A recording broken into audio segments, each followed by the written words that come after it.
कृपा सिन्धुभ्य एव च पतितनां पावनेभ्यो वैष्णवेभ्यो नमो नमः। नमो ब्रह्मण्य देवाय ओ ब्राह्मणहिताय च जगद्हिताय कृष्णाय गोविन्दाय नमो नमः।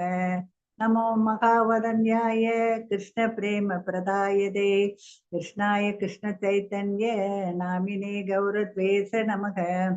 गुरवे गौरचन्द्राय राधिकायै तदालये कृष्णाय कृष्णभक्ताय तद्भक्ताय नमो नमः। नमो विष्णुपदाय कृष्णप्रस्थाय भूतले श्रीमदि भक्ति वेदान्त स्वामिन् इति नामिने। नमस्ते सरस्वती देवी गौरवाणी प्रचारिणे निर्विशेष शून्यवादी पार्थसात्य देशतारिणे पंचतत्वात्मकं कृष्णं भक्तरूप स्वरूपकं भक्तावतारं भक्ताख्यं नमामि भक्त सत्तिकं। जय श्री कृष्ण चैतन्य प्रभु नित्यानंद श्री अद्वैत गदाधर श्रीवासादि गौर भक्त वृंदा। हरे कृष्ण कृष्ण कृष्ण हरे हरे हरे राम राम राम हरे हरे। हरे कृष्ण कृष्ण कृष्ण हरे हरे हरे राम राम राम हरे हरे। हरे कृष्ण कृष्ण कृष्ण हरे हरे हरे राम राम राम हरे हरे। हरे कृष्ण प्रभु जी। हरे कृष्ण माताजी। हरे सरी ओके ना और मंगलाचरण பண்ணிறேன்। ओम नमो भगवते वासुदेवाय ओम नमो भगवते वासुदेवाय ओम नमो भगवते वासुदेवाय ओम सद्गुरु। हरे कृष्ण வந்திருக்க எல்லாருக்கும் நமஸ்காரம்। हरे कृष्ण அத்தியாயம் 5 பகவான் அதாவது கர்ம யோகம் கிருஷ்ணர் உணர்வில் செயல் ரொம்ப அழகான இடத்துல நம்ம வந்திருக்கோம்। அதாவது இது பக்தி கலந்த கர்மத்துல நம்ம எப்படி கர்ம யோகத்துல எப்படி பகவானுக்கு பக்தி கொடுக்கணும் அப்படின்றதுல ரொம்ப அடிப்படையா நாம இதுல பார்த்துட்டு இருக்கோம் இல்லைங்களா। நிறைய விஷயங்கள் நம்ம இதுல பார்த்துட்டு இருக்கோம்। இன்னைக்கு நம்ம 11வது ஸ்லோகத்துல இருந்து நம்ம பார்க்கணும்। சரி, அதுக்கு முன்னாடி இந்த நிகழ்ச்சியை ஏற்பாடு பண்ணி கொடுத்த சிசி ராதா கோவிந்தா இஸ்கான் பெங்களூருக்கு நம்ம அனைவர் சார்பாக ஒரு சின்ன பிரார்த்தனை। ஜெய் ஸ்ரீ கிருஷ்ணா சைத்தன்யா பிரபு நித்யானந்த ஸ்ரீ அத்வைத கதாதார சிவாசாதி கௌர பக்த விருந்துக்கு ஜெய்। ஹரே கிருஷ்ணா கிருஷ்ண கிருஷ்ண ஹரே ஹரே ஹரே ராம ராம ராம ஹரே ஹரே। சரி, நம்ம இன்னைக்கு 11வது ஸ்லோகத்துல இருந்து பார்க்க வேண்டியிருக்கு। அந்த ஸ்லோகம் படிக்கலாம் மாதாஜி। 11வது ஸ்லோகம்।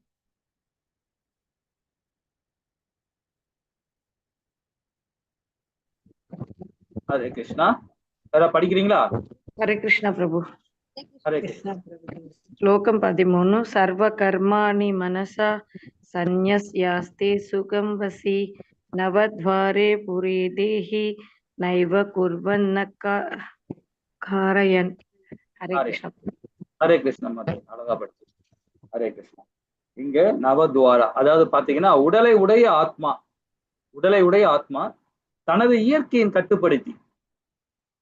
கட்டுப்படுத்தி மனதால் எல்லா செயல்களையும் துறந்து விடும் பொழுது செய்யாமலும் செயலுக்கு காரணமாகாமலும் 9 கருவிகளை கொண்ட நகரில் பௌதிக உடல் அதாவது இன்பமாக வசிக்கின்றது। இதோட சாரம்சம் ரொம்ப அழகா கொடுக்குறாரு பாருங்க பகவான்। உடலை உடைய ஆத்மா இந்த உடல் நமக்கு கிடைச்சிருக்கு இல்லைங்களா। ஏதாவது உடல் தான் ஆண் பெண்ணுன்னு பார்ப்போம், ஆத்மாக்கு ஆண் பெண்ணு கிடையாது। அதே மாதிரி பார்த்தீங்கன்னா எறும்பா இருந்தாலும் சரி, பூனையா இருந்தாலும் சரி, மரமா எதுவா இருந்தாலுமே சரி, அதுக்குள்ளேயே ஒரு ஆத்மா இருக்கு இல்லைங்களா। ஆனா இப்ப இந்த மனித பிறவியா நாம இருக்கிறோம்। 4 லட்சம் பிறவிகள் மனித பிறவின்னு சொல்லுது வேதம்। சோ அந்த 4 லட்சம் பிறவிகள் ஒரு மனித பிறவியா இருக்கிறவங்க வந்து பாத்தீங்கன்னா தனது இயற்கையை கட்டுப்படுத்தின்னு சொல்லப்படுது। இயற்கைன்னு சொல்லும் போது பாத்தீங்கன்னா நம்ம என்ன சொல்லுவோம்? இயற்கை நம்ம இது வரைக்கும் நம்ம படிச்சுட்டு இருக்கோம்। லெவல் 1 நீங்க படிச்சிருப்பீங்க। இப்போ இயற்கை சொல்றாங்க, இயற்கையை கட்டுப்படுத்தி அப்படின்னு சொல்ல வராங்க। தனது இயற்கை அப்படின்னா நம்ம என்ன சொல்றோம்? நம்ம என்ன நீங்க புரிஞ்சிருக்கிறீங்க சொல்ல முடியுமா? அதுக்கு விளக்கம்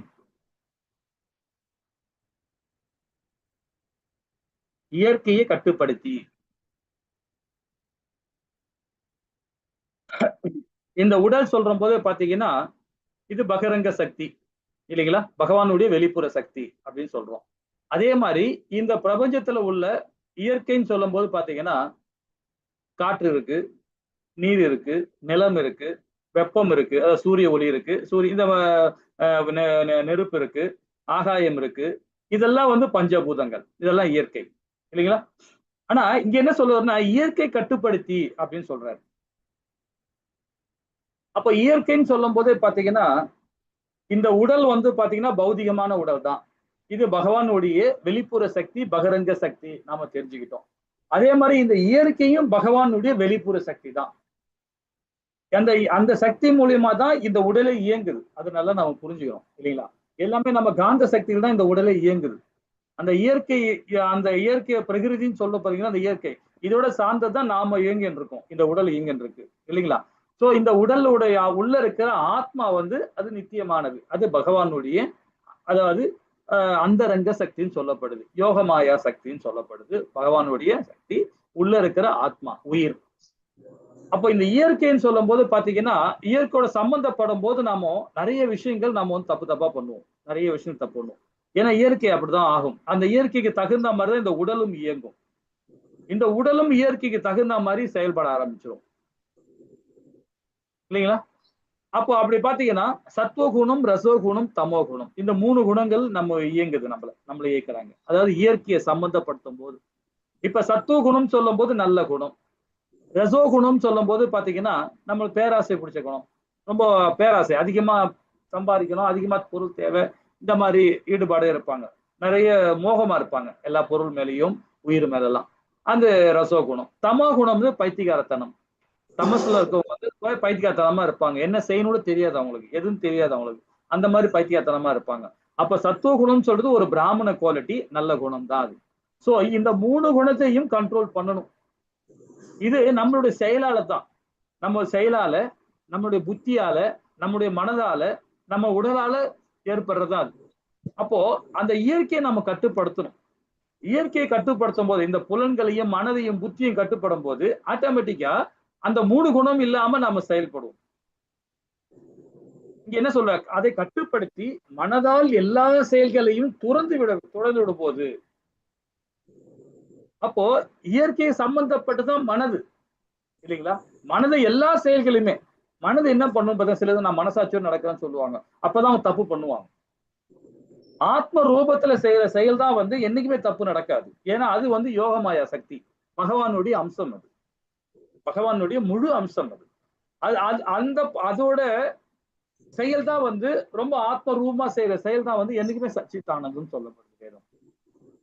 அப்போ மனதால் எல்லா செயல்களையும் துறந்து விடும் பொழுது செய்யாமலும் செயலுக்கு காரணமாகாமலும் 9 கதவுகளை கொண்ட நகரில் இன்பமாக வசிக்கிறது, இந்த பௌதிகமான உடல் வசிக்கிறது இல்லைங்களா? அப்போ இந்த 9 உடல், அந்த 9 ஹோல் சொல்லும் போது நம்ம உடம்புல உள்ள 9 ஹோல் இருக்கு. அந்த ஹோல் பத்தி நம்ம எல்லாருக்கும் தெரியும், ஓரளவு தெரிஞ்சு வச்சிருப்பீங்க. ஆத்மா இந்த 9 கதவுகளை கொண்ட ஒரு நகரத்தில் வசிக்கிறது. இப்ப வந்து பாத்தீங்கன்னா உள்ளுக்குள்ள, இப்ப நம்ம ஒரு சென்னை சிட்டிக்குள்ள நம்ம வசிக்கிறோம்னு வச்சுக்கலாம். இது 9 விதமான ஒரு என்ட்ரன்ஸ் இருக்கு, அதுக்குள்ள நம்ம ஒரு வசிக்கிறோம் நாம. சோ அதே மாதிரிதான் இந்த உடலுக்குள்ள ஒரு ஆத்மா இருக்கு. அந்த ஆத்மா வந்து இந்த உடலுக்கு 9 விதமான கதவுகள் இருக்கு இல்லைங்களா? 2 கண்கள், 2 காதுகள், 2 கண்கள், அப்புறம் வந்து பண்ணா பால் உறுப்பு, 2 மூக்கு, அதாவது மூக்குல இருந்து ஒரு மூக்குல 2 துவாரம் இருக்கு, வாய், அப்புறம் வந்து மலவாய். சோ இந்த 9மே வந்து கதவுகளாக சொல்லப்படுது. சரி, இப்ப நாம இதை தெரிஞ்சுக்கிட்டோம். இந்த ஆத்மாவுடைய ரூபத்துல நாம செயல்படும் போது பாத்தீங்கன்னா நம்ம மேல ஒரு நல்ல ஒரு பிரகாசமான தேஜை ஒளி உண்டாகும். அந்த தேஜை எப்படி தெரியுமா இருக்கும்? இந்த 9 வாசல்லுமே வந்து பிரகாசமா இருக்கும். இந்த 9 வாசலுமே வந்து பாத்தீங்கன்னா ஒரு சச்சித்தானந்தமா செயல்பட காரணமாயிடும். இப்ப கண்ணு இருக்கு, 2 கண்ணை பாக்குறோம்னா வச்சுக்கலாம், அந்த கண்ணை பார்க்கும்போது பகவானுடைய பக்தி மார்க்கத்துல உள்ளவன், ஒரு கர்மயோகியா செயல்படுறவன், அனநேய பக்தியில உள்ளவன், அந்த கண்களை எதை பார்ப்பான்? பகவானோட விக்கிரகத்தை தான் பார்ப்பான் இல்லைங்களா? இப்ப எழுத்தாப்புல ஒரு எனிமி வரார், ஒரு சண்டால புத்தியில ஒருத்தர் வரார், நாயை தின்பவர் வரார், எழுத்தாப்புல வராருன்னா அவர் எந்த கண்ணோட்டத்துல பார்ப்போம்? ஆன்மீகவாதின்னு பாத்தீங்கன்னா பகவானே வரார் அப்படிதான் பார்ப்பான். ஆனா உண்மையிலே அவன் சண்டாளன் தான். ஆனா இவரோட கண்ணோட்டம் என்னன்னா பகவானா பார்ப்பார். அப்போ ஏன் பாக்குறாருன்னா அவரு ஆன்மீகத்துல இருக்கிறார். அவர் எண்ணம் பகவானுடைய எண்ணமா இருக்கு. பகவானுடைய எண்ணத்திலே இருக்கிறார் அவர். அந்த செயல்பாடுலயே பாக்குறாரு. ஆனா உண்மையே சண்டால புத்தியில தான் இருக்கிறார் அவர். ஆனா இவருடைய எண்ணம் பாருங்க, அவர் சண்டாளன நினைச்சாருன்னு நினைச்சீங்களேன், அப்ப ஆட்டோமேட்டிக்கா அவருடைய குணங்கள் அப்படி இவருக்கு வந்துடும். யாருக்கு? ஆன்மீகவாதிக்கு வந்துடும். அவர் சண்டாளன நினைச்சா, விரோதியா ஒருத்தர் நினைச்சான்னு வச்சுங்களேன், அவன் நமக்கு எனிமிப்பா, அவன் விரோதிப்பா, நம்ம நிறைய தொல்லை கொடுத்தாம்பா, நிறைய பிரச்சனை கொடுக்குறாருப்பா அப்படின்னு நினைச்சோம்னா நமக்கு அந்த குணம் வந்துடும். அவருடைய குணம் ஆட்டோமேட்டிக்கா வந்துடும். அதுதான் இயற்கை. அதுதான் இந்த குணங்கள் சொல்றது. முக்குணங்கள் சொல்லப்படுது. சத்துவ குணம், ரசோ குணம், தமோ குணம். அந்த நினைச்சாவே போதும், அந்த மாய நமக்குள்ள வந்துருவான். நமக்குள்ள அந்த செயலை செய்ய வச்சிருவான். அவன் விரோதி தான் நமக்கு. அவன் சரியா இல்ல சரியில்லாதவன் தான் அவனை எப்படியா நம்ம பழி வாங்கணுமே. அந்த குணம் நீங்க நினைக்க மாட்டீங்க, அந்த மாயா உங்களை செயல்பட வச்சிருவான். அப்போ எப்படி இருக்கணும் பாருங்க, நம்முடைய எண்ணங்கள் எப்படி இருக்கணும்? பகவானை மையப்படுத்தணும். ஒரு சண்டாளம் வந்தா கூட அவனை பகவானா பாவணும். ஏன்னா அவனுக்குள்ளேயும் பரமாத்மா இருக்கிறார். இதுதான் ஆத்ம பண்பு. ஆத்மாவுடைய பண்பு இதுதான். ஆத்மாவுடைய பண்பே நம்ம அதுதான். இப்போ ஒரு நகரத்துல நம்ம வசிக்கிறோம். அந்த நகரத்தை நாம தூய்மைப்படுத்தணும். நாம தான் சரியா இருக்கணும். நாம சரி இருந்தாலும் நகரம் தூய்மையா இருக்கும் இல்லைங்களா? ஒரு நம்ம வீடு இருக்கு, வீடை சுத்தபத்தமா வச்சிருந்தாதான் எறும்பு வராது, கரப்பாம்பூச்சி வராது, பாம்பு வராது, பூரா வராது, தேள் வராது, எதுவும் வராது. அப்ப நாம வீடை சுத்தமா வச்சிருந்தோம்னா கடவுளே எல்லாம் உள்ள வரதான் செய்யும் இல்லைங்களா? அதே மாதிரி உடலை நம்ம எப்படி பாதுகாக்கணும்? சச்சித்தானந்தமா செயல்படணும். பௌதிகமான செயல்பாடு பண்ணும்போது அப்ப நம்ம உடல் அசுத்தமா தான் ஆகும். புத்தி நல்ல புத்தி இருக்காது. நம்முடைய செயல் சரியில்லாத செயலா போகும் இல்லைங்களா? ரொம்ப அழகா பகவான் இந்த கீதையில இந்த இடத்துல சொல்றாரு. ஒரு நகரத்துல நம்ம வாழறோம்னா அந்த நகரத்தை எப்படி வச்சுக்கணும்? தூய்மையா வச்சுக்கணும். ஆத்ம ரூபத்துல வச்சுக்கணும். மனதாலையும் புத்தியாலையும் உடலாலையும் செயலாலையும் நாம செயல்பட்டோம்னா அந்த நகரம் வீணாதான் போகும். வீணாதான் போகும் சரிங்களா? அப்போ நம்ம எவ்வளவு அர்த்தமற்றது இது பாருங்க. நம்மளுடைய செயல் எப்படிப்பட்ட செயல்? பௌதிக செயல் என்னைக்குமே செய்யக்கூடாது. அப்படியே நாம கருமையா இருக்கிறதுனால ஒரு ஆபீஸ்ல வேலை பார்க்கும் போது பௌதிகம் தான், நம்ம பண தேவை, பௌதிகம் தான், போய் பணம் சம்பாதிக்கணும். ஆனா அது பற்றற்ற தேவையா செயல்படும் போது தான் நாம என்ன பண்றோம்? முத்தி அடைகிறோம் இல்லைங்களா? அப்போ ஆத்மாவுடைய பங்கு பாருங்க, ரொம்ப அழகா சொல்லப்பட்டிருக்காரு பாருங்க. அதாவது தன் உடல் செயல்திறன் மற்றும் செயலின் காரணம். இந்த உடலை வச்சு செய்யும் போது கண்டிப்பாக நம்ம வீழ்ச்சி அடையதான் செய்யும். உடலை வச்சு நம்ம செய்யும் போது, ஏன்னா உடல் பாத்தீங்கன்னா ஒரு மாய, அது ஒரு மாய, அழியக்கூடிய உடல். அந்த உடலை நினைச்சு நீங்க ஏதாவது அந்த உடலை வச்சு இப்ப இல்லப்பா நான் நல்லா எக்ஸசைஸ் பண்ணணும், நல்லா சாப்பிடணும், நல்ல உடலை திடகாதமா வச்சுக்கணும், அப்பதான் நான் செயல்படுவோம்னு நினைச்சாங்கன்னா அது பௌதீகம். அது கண்டிப்பாக வீழ்ச்சி அடையக்கூடியதுதான். இந்த உடல் பகவான் மூலியமா இந்த உடல் எனக்கு கிடைச்சிருக்கு. இந்த உடலை வச்சு நான் பகவானுக்கு தொண்டு செய்யற மனப்பான்மையோட அவன் அந்த உடலை யூஸ் பண்ணிக்கிட்டான்னா, இந்த உடலையே பகவானுக்காக யூஸ் பண்ணிக்கிட்டான்னா அப்போ பாத்தீங்கன்னா உடல் நினைக்கவே மாட்டான். இந்த உடல் எனக்கு கொடுத்திருக்கிறார், நல்ல அருமையான ஒரு மனித உடல் எனக்கு கிடைச்சிருக்கு, இந்த உடலை வச்சு பகவானுக்கு பக்தி கொடுத்தோன்னா கண்டிப்பாக அவன் முத்தி இல்லைங்களா? அப்போ அதாவது உடல் செயல்திறன் மற்றும் செயலின் காரணம் நம்ம என்னைக்குமே பாத்தீங்கன்னா வீழ்ச்சி அடையக்கூடிய செயல் தான். ஆனா அதே செயலை பக்தி மார்க்கத்துல கொண்டு போகும்போது, அனநேய பக்தியில கொண்டு போது மேன்மை அடையுது. ஆட்டோமேட்டிக்கா உடல் உங்களுக்கு சப்போர்ட் பண்ணும். கண்டிப்பா நமக்கு உடல் சப்போர்ட் பண்ணும். அப்போ உடல் அந்த மாதிரி செயல்படாம நம்ம பௌதிகத்துல செயல்படும் போது பாருங்க, உடல் முக்குணங்களின் ஆணையப்படி செயல்படுகிறது. உடல் பாத்தீங்கன்னா இயற்கை சம்பந்தப்பட்டுதான் செயல்படும். அந்த இயற்கை சொல்லும் போது இந்த நடு போட்டோல இருக்கு பாருங்க, நடுவுல ஒரு போட்டோ இருக்கு பாருங்க, படம். அந்த படத்துல 3 மாயா இருக்கிறாங்க. சத்துவ குணம், ரசோ குணம், தமோ குணம். இவங்க 3 பேரும் மாயா. இந்த 3 மாயாவை தான் நம்மள பொம்மலாட்டம் மாதிரி ஆட்டி படைக்கிறாங்க. நம்ம மனதாலையும் புத்தியாலையும் உடலாலையும் ஏதோ ஒண்ணு நினைச்சிட்டோம்னு வச்சுக்கலாம், அவ்வளவுதான். அந்த 3 மாயால நீங்க என்ன நினைச்சீங்களோ அதுக்கேற்ற மாதிரி அந்த மாயா உள்ள வந்துருவா. சத்துவ குணமா, ரசோ குணமா, தமோ குணமா, ஏதோ ஒரு குணம் உள்ள வந்துரும். உள்ள வந்துட்டு அவன் நம்மளை ஆட்டி படைப்பான். நீங்க ஒருத்தனை கொல்லணும் அப்படின்னு நினைச்சிட்டீங்கன்னு முடிவு பண்ணிட்டீங்க, கொல்லணும் அப்படின்னு நினைச்சுப்பீங்க, அவ்வளவுதான். ஆனா செஞ்சிருக்க மாட்டீங்க. செய்யணும்னு அது நினைப்பீங்க, அவ்வளவுதான். ஆனா மத்த காரியத்துல அவ பண்ணிடுவான். இந்த உடலை வச்சு அவ செய்ய வச்சிருவான். அப்போ மனதால கூட சரி, உடலால கூட சரி, புத்தியால கூட சரி, நம்ம நினைச்சு கூட பார்க்க கூடாது. பார்த்தீங்கன்னா அப்ப கண்டிப்பாக நம்ம வீழ்ச்சி அடையக்கூடியதுதான். ஒருவன் தன்னை உடல் என்று நினைக்கும் போது துன்பப்படுகிறான். உடல் நிலையானது கிடையாது இல்லைங்களா? சின்ன வயசுல பிறக்கிறோம், கை குழந்தையா இருக்கிறோம், அப்புறம் தவழுறோம், எழுந்து நடக்கிறோம், ஓடுறோம், அப்புறம் வாலிபர் ஆகுறோம், அப்புறம் நடுத்தரம் இருக்கு, அதுக்கப்புறம் என்ன ஆகுது, திருப்பியும் இறந்துதான் போறோம். வயசாகி போய் இறந்துதான் போறோம். ஆனா உடல் வந்து ஒரு இது கிடையாது இல்லைங்களா? ஒரு நிலையானது கிடையாது. ஆனா உள்ள இருக்கிற ஆத்மா அது நிலையானது. நிலையானது. அது வந்து பாத்தீங்கன்னா அதுதான் பகவானே சொல்றார். ரொம்ப அழகா கொடுக்கிறார். 4வது அத்தியாயத்துல நம்ம படிச்சோம் இல்லைங்களா? நீ நானும் பல சமகாலம் பிறந்தவன் தான். சமகாலத்துல பிறந்திருந்தாலும் நம்ம முன்னாடியும் பிறந்தோம், இப்பவும் இருக்கிறோம், அப்புறமும் பிறப்போம் அப்படின்னு அர்ஜுனோட சொல்றாரு பகவான். அதே மாதிரி நாம வந்து இப்பதான் பிறக்கல. நாம இப்ப நமக்குதான் இந்த உடல் கிடைச்சிருக்கல. நாம எல்லாம் முன்னாடியே பிறந்துட்டோம். எப்போ பகவான் அந்த சராசரங்களை படைக்கும் போதே நம்ம பிறந்துட்டோம். எல்லாருமே பிறந்துட்டோம். அப்ப எல்லாருமே என்ன வந்திருப்போம், ஒரு புழுவா, ஒரு பூச்சா, கண்ணுக்கு தெரியாத விலங்கா, மரமோ செடியோ கொடியோ ஏதோ ஒரு இடத்துல நம்ம இருந்தோம். அது வந்து மாறி மாறி மாறி மாறி மாறி 80 லட்சம் பிறவி தாண்டி இப்ப 80 லட்சம் பிறவியில் நம்ம வந்து சேர்ந்திருக்கோம். இப்ப மனித உடல் நமக்கு கிடைச்சிருக்கு. இது ரொட்டேஷனா இருக்கும். அப்ப திரும்ப நம்ம உடல் நினைச்சா திருப்பி நம்ம பழையபடிதான் வந்துட்டு இருக்கோம். ஆத்மாவுடைய பங்கு என்னன்னு பாத்தீங்கன்னா, சச்சித்தானந்தமா செயல்படணும், பகவான் உணர்வோட செயல்படணும். உடல் சம்பந்தப்பட்ட செயலை துறக்கும் போது இன்பமாக இருக்கின்றான். உடல் நினைச்சு நம்ம செயல்பட்டோம்னு வச்சுங்களேன், நம்ம வந்து 50 வயசுக்கு மேல ஐயோ என்னால வேலையே செய்ய முடியாதுப்பா, என்னால கஷ்டமா, என் உடல் சப்போர்ட் பண்ணாதுன்னா கண்டிப்பா உங்களால செய்யவே முடியாது. இந்த உடல் அழியக்கூடிய உடல் தான், இது மாயத்தால உடல் தான், இது பௌதிகமான உடல் தான், பஞ்சபூதமான உடல் தான். அதனால இதை பத்தி நான் கவலைப்பட மாட்டேன்.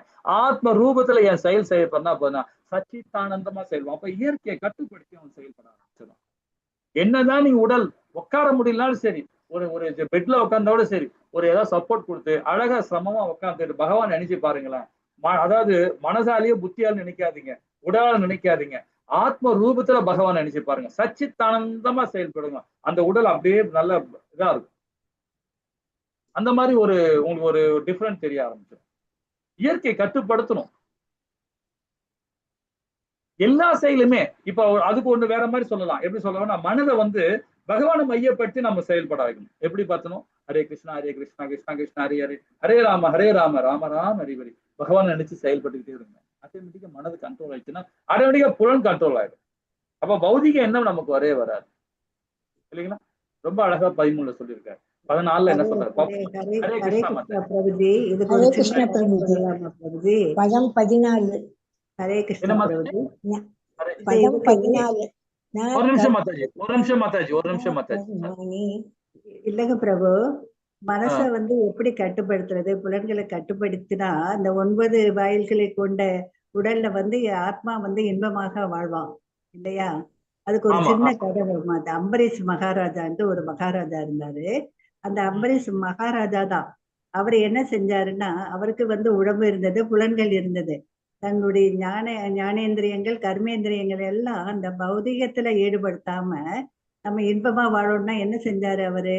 கண்ணால வந்து பாக்குறது வந்து சாதாரண பௌதிக காட்சிகளை காணாம பகவானுடைய படத்தை பார்ப்பாரு, பகவானுடைய கோயில்கள்ல போய் பார்ப்பாரு, காலால பகவானை பற்றிய செய்திகள், பகவத்கீதை, பாகவதம் அது போன்ற விஷயங்களை கேட்பாரு, மூக்கால வந்து பகவானுடைய மலர்களை நுகர்வாரு, வாயால வந்து பகவானுடைய புகழை பற்றி பாடுவாரு, நல்ல ஒரு பகவானுடைய பிரசாதத்தை சாப்பிடுறதுக்கு நாக்க பயன்படுத்துவாரு, கைகளால வந்து பகவானுக்கு வந்து பூ தொடுத்து போட்டு அதுல ஒரு இன்பம் காட்டுவாரு, பகவானுடைய சிலையை அலங்காரம் பண்ணி காட்டுவாரு, கால்கள் மூலமாக பகவானுடைய கோயில்களுக்கு போய் அங்கே வந்து பக்தி தொண்டு செய்வாரு, கோயில்களை வந்து சுத்தப்படுத்துறது, செய்யறது, பிரசாதம் செய்யறதுக்கு உதவி பண்றது, அபிஷேகம் செய்யறதுக்கு உதவி செய்யறது. இது மாதிரி இந்த ஜட இயற்கையிலிருந்து விடுபடணும்னா நம்ம மனசு ஆத்ம ரூபத்தில் தெளிச்சு, நமக்கு உள்ள இருக்கக்கூடிய ஆத்மாதான் பகவானுடைய ஒரு அந்தரங்க சக்தி இல்லையா? இந்த பௌதிக பிரகிருதியினுடைய முக்குணங்களுக்கு உட்படாம நம்ம வந்து மனசை கட்டுப்படுத்தோம்னா நம்முடைய புலன்களை வந்து பகவான்ல வந்து செலுத்துறப்போ நம்ம இதுல இருந்து, இந்த பௌதிக விஷயத்துல இருந்து விடுபடுறோம் இல்லையா? இப்படிதான் அம்பரீஷ் மகாராஜா மாதிரி நம்முடைய புலன்களை வந்து கட்டுப்படுத்துறதுங்கிறது இந்த பௌதிகத்துல செலுத்தாம பகவானுடைய தொண்டில் பக்தி தொண்டில செலுத்தணும்னா இந்த 9 வாயில்கள் கொண்ட உடல்ல வந்து ஆத்மா இன்பமாக இருக்குன்னா என்ன அர்த்தம்? ஆத்மா தானே நாம, நான் என்பது ஆத்மாதான், உடல் இல்லை. மனசு இல்லை இல்லையா? அந்த ஆத்மா வந்து இன்பமா இருக்குன்னா நாம எல்லாரும் வந்து நான் வந்து இன்பமா இருக்கேன், திருப்தியா இருக்கேன் அப்படின்னு. அது அம்பரீஷ் மகாராஜா மாதிரி நாம வந்து பகவானுக்கு இது மாதிரி பக்தி தொண்டு ஒவ்வொரு காரியங்கள்லையும் செய்யறதுக்கு நமது புலன்களை பயன்படுத்தினோம்னா நம்ம அமைதியா சந்தோஷமா வாழலாம். ஹரே கிருஷ்ணா பிரபுஜி, இந்த கதை சொல்லணும் போல இருந்துச்சு. ஹரே கிருஷ்ணா. ஹரே கிருஷ்ணா. ஹரே கிருஷ்ணா. 14 ஸ்லோகம் படிங்க மாதாஜி. ஹரே கிருஷ்ணா. ஹரே கிருஷ்ணா பிரபுஜி. ஹரே கிருஷ்ணா. பதம் 14. ந கர்த்திருத்வம் ந கர்மாணி லோகஸ்ய சிருஜதி பிரபுக ந கர்மபல சம்யோகம் ஸ்வபாவஸ்து பிரவர்த்ததே. ஹரே கிருஷ்ணா. ஹரே கிருஷ்ணா மாதாஜி, அழகா படிச்சீங்க. அதாவது இந்த 13வது ஸ்லோகத்தோட கண்டினியூட்டி தான் இது. உடல் என்னும் நகரத்தின் நாயகனாக ஆத்மா, இல்லைங்களா?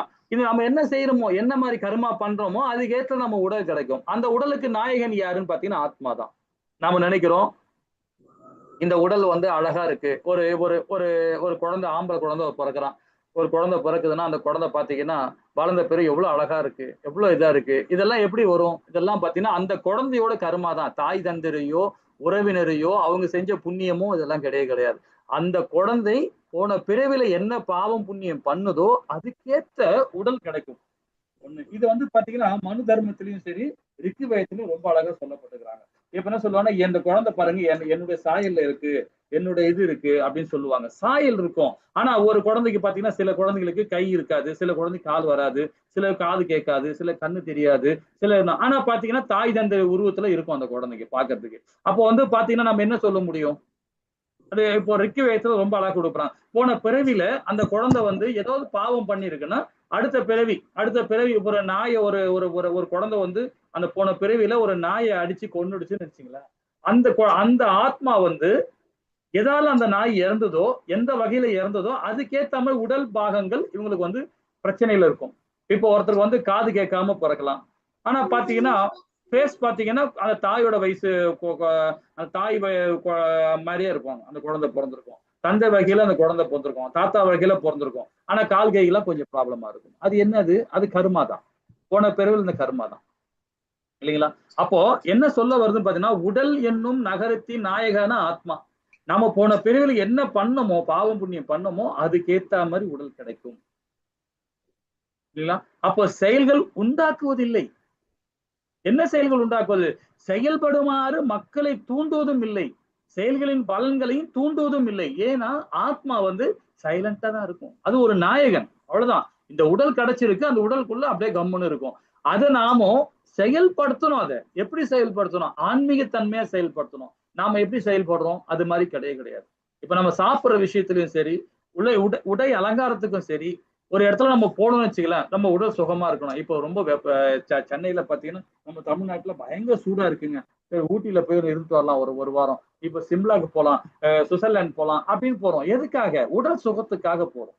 அப்ப அது பௌதீகம். அது அப்ப அந்த பௌதிகத்துக்கு போகும்போது ஆத்மாவுடைய செயல் அப்படியே மங்கிடும், அப்படியே சைலண்டா வந்துடும், உட்காந்துரும். ஆத்மாவுடைய இன்னும் நம்ம உடலோட நாயகனே யாரு? ஆத்மா தான். ஆனா நம்ம அந்த செயலை நம்ம தூண்டுவதில்லை, அதை நம்ம செயல்படுத்துறதே இல்லை. நாம செயல் எல்லாம் செய்கிறோம் இயற்கை குணங்களுக்கு சப்போர்ட்டா நம்ம இருக்கணும். நமக்கு நாக்கு ருசியா நம்ம சாப்பிடணும், கண்ணால வந்து கண்ணை பாக்குறது ஒரு அழகா ஒரு இயற்கை காட்சியை ரசிக்கணும், பீச்சுக்கு போய் உட்காரணும். இந்த மாதிரி விஷயமா பௌதிக கண்ணோட்டத்துல பார்க்கும்போது பாத்தீங்கன்னா அப்ப நம்ம என்ன பண்ணுவோம்னா நமக்கு வீழ்ச்சிக்கான காரணத்தை நாம தேடினோம். அப்போ எந்த செயலுமே வந்து ஆத்ம ரூபத்துல நம்ம செயல்பட ஆரம்பிச்சோம்னா அப்போ நம்ம இதுல பந்தப்பட மாட்டோம். அதுதான் இதை சொல்றாங்க பாருங்க, பகவான் அழகா சொல்றாரு. உடல் என்னும் நகரத்தின் நாயகனாக ஆத்மா செயல்களை தூண்டாக்குவதில்லை, உண்டாக்குவதில்லை, செயல்படுமாறு மக்களையும் தூண்டுவதில்லை, செயல்களின் பலன்களை உண்டாக்குவதும் இல்லை. இவை எல்லாமே ஜட இயற்கை குணங்களால் செயல்படப்படும். அதாவது அந்த இயற்கை குணங்களுக்காக தான் அது செயல்படுது உடல். ஆனா நாம என்ன நினைக்கிறோம்னு வச்சுக்கோன்னா, நாம தான் செஞ்சுட்டு இருக்கோம், நாம நினைச்சுட்டு இருக்கோம். ஆக்சுவலா நம்ம செய்யவே இல்லை. செய்யறது எல்லாமே என்னது? இயற்கை குணம் தான் நம்மளை செயல்படுத்துது. அதுக்கு தகுந்த மாதிரி நம்ம ஓடிக்கிட்டே இருக்கோம். அந்த இயற்கை குணத்தை கண்ட்ரோல் பண்ணோம்னா ஹரே கிருஷ்ணா மகா மந்திரம் தான். பகவான ஹரிபக்தியோட செயல்படணும். இப்ப அங்கிரீஷ் மகாராஜா இருக்கிறார், அதே மாதிரி பிரகலத மகாராஜா இருக்கிறார். இவங்கெல்லாம் பாருங்க, பிரகலத மகாராஜா தன்னுடைய தாய் வயிற்றுக்குள்ள இருக்கும் போதே நாரத முனி என்ன பண்றார்? வாசுதேவ மந்திரத்தை உபதேசம் பண்ணார். பகவானுடைய லீலை, அவருடைய வைபவத்தை எல்லாம் சொல்லிட்டு இருந்தார். தாயோட வயிற்றுக்குள்ள இருக்கும் போது அதை கொட்டிக்கிட்டு வெளியே வந்த பிறகு ஹரிபக்தியோட அவர் வாழ்ந்தார். இத்தனைக்கும் ஒரு அசுர குலத்தோட ஒரு இளவரசன் அவர். அங்கிரீஷ மகாராஜா மட்டும் சாதாரணமான இல்லை அவர், இல்லைங்களா? அங்கிரீஷ மகாராஜ் எப்படிப்பட்ட அவரோட ஸ்டோரி படிக்கிறது ரொம்ப அழகா இருக்கும். அது அவர் என்ன சொல்ற தெரியுமா? பகவான் கேட்கிறார், பகவானே என்ன எங்க ஒன்னால படைச்சிக்க பகவானே, எந்த இடத்துல ஒன்னால படைச்சிக்க? அதல பாதாளத்துல படைச்சிக்கும், அதல பாதாளம் அதுக்குள்ள படைச்சிக்கும் இல்லையா? மலம் இருக்குங்களா, மலம், மனித மலம், அந்த மலத்துக்குள்ள ஒரு புழு இருக்கும் பாருங்க, அந்த புழுவை கூட என்ன படைச்சிங்க, வண்டா கூட என்ன படைச்சிங்க, எது ஒன்னால படைச்சிக்கும். ஆனா பகவானே உன்னுடைய ஹரிபக்தியோட உன் நாமத்தை சொல்லிக்கிட்டே இருக்கணும், சதா நேரம் உன்னை நினைச்சுக்கிட்டே இருக்கணும் பகவானே, அதுதான் எனக்கு வேணும் அப்படின்றார். அதுதான் பிரேம பக்தி, அதுதான் அனநேய பக்தி, கலங்கமற்ற பக்தி. அது அவர் கண்ணால பாக்குறது பகவான் விக்கத்தை பார்ப்பார், காதால கேட்கறது பகவான் ஹரிநாமத்தை கேட்பார். அதே மாதிரி பாத்தீங்கன்னா செயல்படுறது, கையால செயல்படுறது, பகவான் விக்கிரகத்தை தொட்டு அலங்காரம் பண்ணுவார். காலு பகவானுடைய கோயிலை சுத்தப்படுத்த காலை யூஸ் பண்றார். தன்னோட உடல் எல்லாமே பகவானுக்காக அர்ப்பணம் பண்ணுவார். அங்கிரீஷ மகாராஜா, இல்லைங்களா? அப்ப ஜட இயற்கையின் குணங்களை நாம அதை எப்படி செயல்படுத்தணும்? பகவானுடைய உணர்வோட நம்ம செயல்படணும். அப்பதான் நாம ஒரு புனிதமான செயலுக்கு நம்ம போக முடியும். இப்ப பாருங்க, இதுல முக்குணங்களால் பங்கு என்ன அப்படின்னு பாத்தீங்கன்னா, முக்குணங்கள் கட்டுண்ட ஜீவனை கட்டுப்படுத்துகின்றன. நாம எல்லாம் கட்டுண்ட ஆத்மா தான், நம்ம எல்லாருமே, நாம மட்டும் இல்ல, தேவர்களும் அதான். பிரம்மாவும் அவர் தான், பிரம்மாவும் கட்டுப்பட்ட ஆத்மா தான். எல்லா தெய்வங்களும் எல்லா தேவர்களும் பகவானுக்கு கட்டுப்பட்டவங்க தான். அப்ப முக்குணங்கள் கட்டுப்பட்ட ஜீவனை கட்டுப்படுத்தப்படுகின்றன, இல்லைங்களா?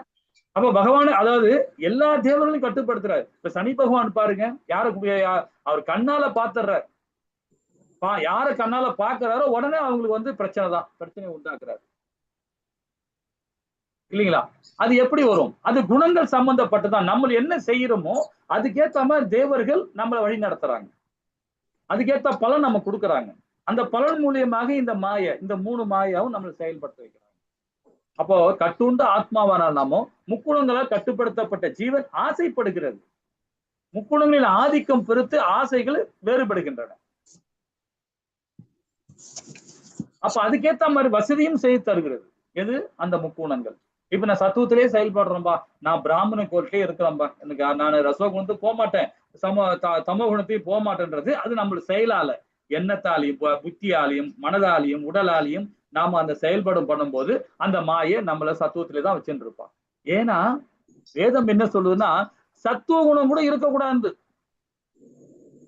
சத்துவ குணம் அதுவும் ஒரு மோசமான குணம் தான். இந்த 3 குணமே சரியில்லாத குணம் தான். நல்ல குணம், கெட்ட குணம், மோசமான குணம், இந்த 3 குணமே சரியில்லாத குணம் தான். இந்த 3 குணமே இல்லாம செயல்படுறோம் யாருன்னா, அவன் தான் சுத்த சத்துவம், அவன் தான் கர்ம யோகி, அவன் தான் பகவானுடைய அனநேய பக்தன்.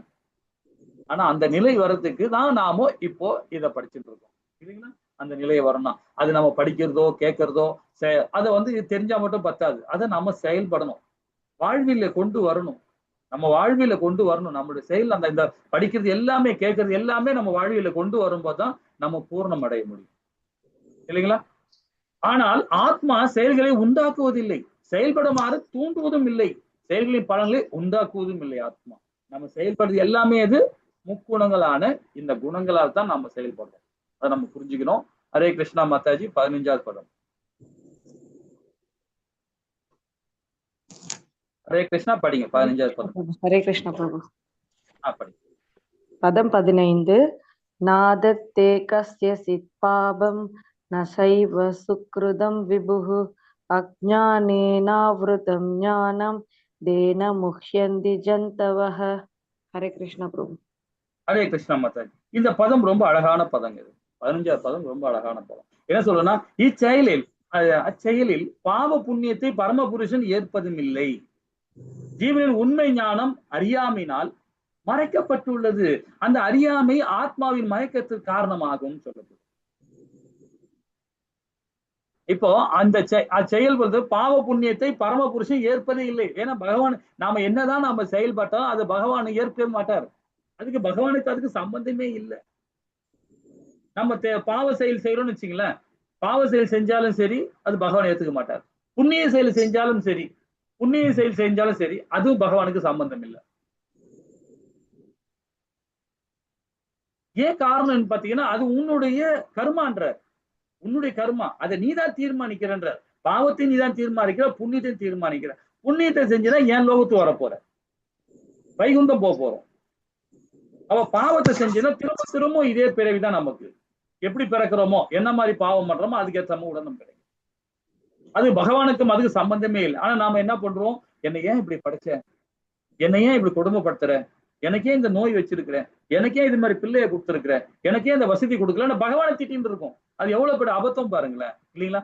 செய்யாத தப்ப ஒருத்தனை நீங்க ஒரு காரியம் பண்ணவே இல்லை, அவருக்கு துன்பமே நீங்க கொடுக்கல, எந்த இதுவுமே நீங்க செயல்படல, ஆனா செயல்படும் போது உங்களை யாராவது ஒருத்தர் திட்டுறாங்க, நீங்க எதுவுமே யாருக்குமே ஒண்ணுமே செய்யல, நீங்க பாட்டு சைலண்டா இருக்கீங்க, உன்னை வந்து திட்டினா உங்களுக்கு எவ்வளவு கோவம் வரும், இல்லைங்களா? ஆனா பகவான் அதை பத்தி கண்டுக்கவே இல்லை, அவர் வார்னு சைலண்டா இருக்கிறார்.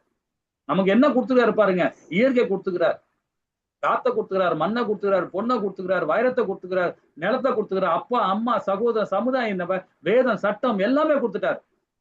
ஆனா நாம செயல்படாம பாவத்தையும் புண்ணியத்தையும் கலந்த மாதிரி பண்ணிக்கிட்டு நம்ம அவரே திட்டின்னு இருக்கோம். என்னையே இப்படி படிச்ச, என்னையே இப்படி செய்யணும், அது தப்பு இல்லைங்களா? அப்ப ஜீவனும் உண்மையான ஞானம் அறியாமல் இருக்கு. அறியாமைன்றது அசுர குணம். அது சில பேர் சொல்லுவாங்க, நான் தெரியாம மன்னிச்சிருங்க, தெரியாம நான் தப்பு பண்ணிட்டேன். அப்ப தப்பு பண்ணிட்டா என்ன அர்த்தம்? நாம அசுர குணத்துல இருக்கிறோம்னு அர்த்தம். இதே 16 அத்தியாயம் சொல்லுது பகவத்கீதையில, ஸ்ரீமத் பகவத்கீதையில 16 அத்தியாயம் அதான் சொல்லுது. அறியாமைன்னு சொல்றதே அசுர குணத்துல 6வது குணமா சொல்லப்படுது. தெய்வீக குணங்கள் 26 குணங்கள்னா அசுர குணங்கள் 6. அந்த அறியாமை தெரியாம செஞ்சிட்டேன் அப்படின்னு சொல்றது. ஒருத்தங்கிட்ட போய் நாம சாரின்னு சொல்றோம் பத்தியில, மன்னிச்சிருங்க மன்னிச்சிருங்கன்னு, அப்பெல்லாம் நம்ம என்ன நினைக்கிறோம், நாம அசுரன் நாம அசுரன் நாம அசுரன் நாமளே சொல்லிக்கிறோம். நம்ம சொல்லணும், நான் ஒருத்தர் தப்பு பண்ணிட்டேன், இப்ப தப்பு பண்ண, ஹரே கிருஷ்ணா மாதாஜி பிரபு, நான் தவறு செஞ்சுட்டேன், நான் அறியாமல் இருந்துட்டேன், தவறு செஞ்சுட்டேன், ஹரே கிருஷ்ணா, அவ்வளவுதான். இது யார்கிட்ட சொல்லணும்? ஹரே கிருஷ்ணா பகவான்கிட்ட சொல்லணும். பகவானா நினைச்சு நம்ம யார்கிட்ட தப்பு பண்ணோமோ, ஒரு ஆத்மாட்ட தப்பு பண்ணிட்டோம், இப்ப அண்ணங்கிட்ட நான் தப்பு பண்ணிட்டேன், அண்ணன் அவர் தவறான ஒரு செயல் செஞ்சுட்டேன், அதுக்கு அண்ணங்கிட்ட எப்படி கேட்கணும்? போய் அண்ணனை பகவானா நினைக்கணும். பகவானை நினைச்சு அவர்கிட்ட நம்ம முறையிடணும், அண்ணா நான் இது மாதிரி தப்பு பண்ணிட்டேன் அப்படின்னு சொல்லிட்டு, நான் தவறு பண்ணிட்டேன், ஹரே கிருஷ்ணா. இந்த தப்பு யார்கிட்ட சொல்லணும்னா ஹரே கிருஷ்ணான்னு பகவான்கிட்ட தான் சொல்லணும். பகவானை நினைச்சு அண்ணனை நினைச்சு பகவான, அந்த அண்ணன் நமக்கு உடலாலதான் அண்ணன், ஆனா ஆத்ம ரூபத்துல அவர் பகவான் நினைச்சா நாம அவர்கிட்ட தான் சொல்லணும். அதுதான் எப்பவுமே நம்ம கிளாஸ்ல வந்து யாரையுமே மன்னிச்சுன்னு சொல்லாதீங்க, அது பண்ணாதீங்க, ஹரே கிருஷ்ணா மகாமந்திரம்னு சொல்லுங்க. அதே மாதிரி நன்றி யாருக்குமே சொல்லாதீங்க. அந்த நன்றி யாருக்கு சொல்லணும்னா பகவானுக்கு தான் சொல்லணும். நன்றி, ஒருத்தர் நமக்கு ஹெல்ப் பண்றாரு, நிறைய விஷயங்கள் நம்ம ஹெல்ப் பண்றாரு, கூடமே நம்ம எல்லா விதமான சகல விஷயமா காரியம் செய்யறாரு, அப்ப யாருக்கு சொல்லணும்னா அவரு பகவானுடைய உணர்வோட பகவானை மையப்படுத்தி நாம சொல்லும் போது அந்த ஆத்மா இன்னும் புனிதமடையும். இப்போ உங்களுக்கு ஒருத்தர் உனக்கு கண்ணுக்கு யாரோ உனக்கு நண்பரோ இல்ல ஒரு உறவினரோ உங்களுக்கு ஹெல்ப் பண்றாங்கன்னா அந்த உறவினரை எப்படி நினைக்கணுமா, நீங்க பகவான்னு நினைக்கிறோம். அந்த உறவினர் நம்ம ஹெல்ப் பண்ணாரு அப்படின்னா அவர் எப்படி சொல்லணும், ஹரே கிருஷ்ணா அப்படின்னு சொன்னா போதும். இந்த பலன் பகவானுக்கு சொல்லும் போது அந்த பலன் யாரு நமக்கு பணம் கொடுத்து ஹெல்ப் பண்ணாங்களோ அந்த ஆத்மா இன்னும் தூய்மைப்படுத்துவார் பகவான்.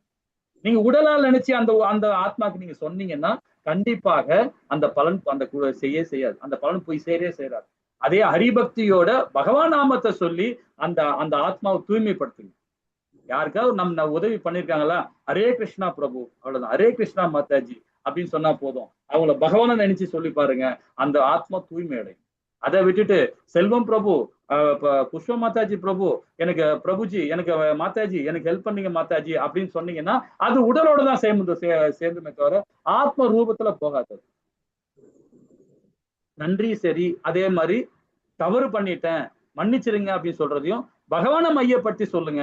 ஹரே கிருஷ்ணான்னு அந்த வார்த்தையை சொல்லி பாருங்க, அவங்களுக்கே அந்த மாற்றம் ஏற்படும், இல்லைங்களா? அதனால எந்த ஒரு செயலையுமே பகவானை மையப்படுத்தும் போதுதான் நமக்கு. அப்போ உண்மையான ஞானம் அறியாமையினால் மறைக்கப்பட்டுள்ளது. அந்த அறியாமை ஆத்மாவின் மயக்கத்திற்கு காரணம் சொல்லப்படும். அப்ப அந்த ஆத்மா உள்ள இருக்கிற ஆத்மா அது உள்ள அப்படியே கம்முன்னு இருக்கு. ஏன்னா அதை நம்ம செயல்படுத்தவே இல்லை. நாம என்ன செஞ்சுட்டு இருக்கிறோம், பௌதிகமான இயற்கை குணத்தோட நம்ம செயல்பட்டு இருக்கோம். அது என்ன பண்ணும், ஆத்மா சைலண்டா உட்காந்துக்கிட்டு நம்மளை மானிட்டர் பண்ணிட்டே இருக்கு, நம்மளை பார்த்துக்கிட்டே இருக்கு, என்னென்ன செஞ்சிருக்கிறான் அப்படின்னு பார்த்துக்கிட்டே இருக்கு. அப்போ பகவானுடைய பங்கு பாருங்க, செயலுக்கும் விளைவுகளுக்கும் கடவுள் என்றுமே பொறுப்பாளி அல்ல. செயலுக்கும் விளைவுகளுக்கும் பகவான் என்னைக்குமே பொறுப்பு கிடையாது. நாம தான் செயல்படுறோம். நாம எண்ணத்தால புத்தியால மனதால இதெல்லாம் நாம செயல்படுறோம். அது எப்படி பகவான் பொறுப்பாளாக முடியும் இல்லைங்களா? நாம தான் அதுக்கு. இந்த பிரகிருதின்னு சொல்லும் போது இயற்கை, அந்த முக்குணங்கள் கட்டுப்படுத்தப்படுவார். பகவான் தான் கட்டுப்படுத்துறாரு அந்த முக்குணங்களை. ஆனா நீங்க அதே வந்து பகவானை மையப்படுத்தி செஞ்சு பாருங்க, உங்களுக்கு சுகமான காற்று கிடைக்கும், சுகமான இயற்கை கிடைக்கும். எல்லா விதமான பகவான் அதுக்கு தகுந்த மாதிரி உங்க உடல் கொடுப்பார். அதுக்கு தகுந்த மாதிரி உடலை உங்களுக்கு அந்த செயல்பாடு பக்குவப்படுத்துவார். உங்களை இறக்கும் போது கூட நீங்க ஹரிபக்தியோட பகவான் நினைப்பீங்க, சந்தோஷமா இருப்பீங்க. நான் எங்க போறேன்? என்னுடைய வீட்டுக்கு போறேன்.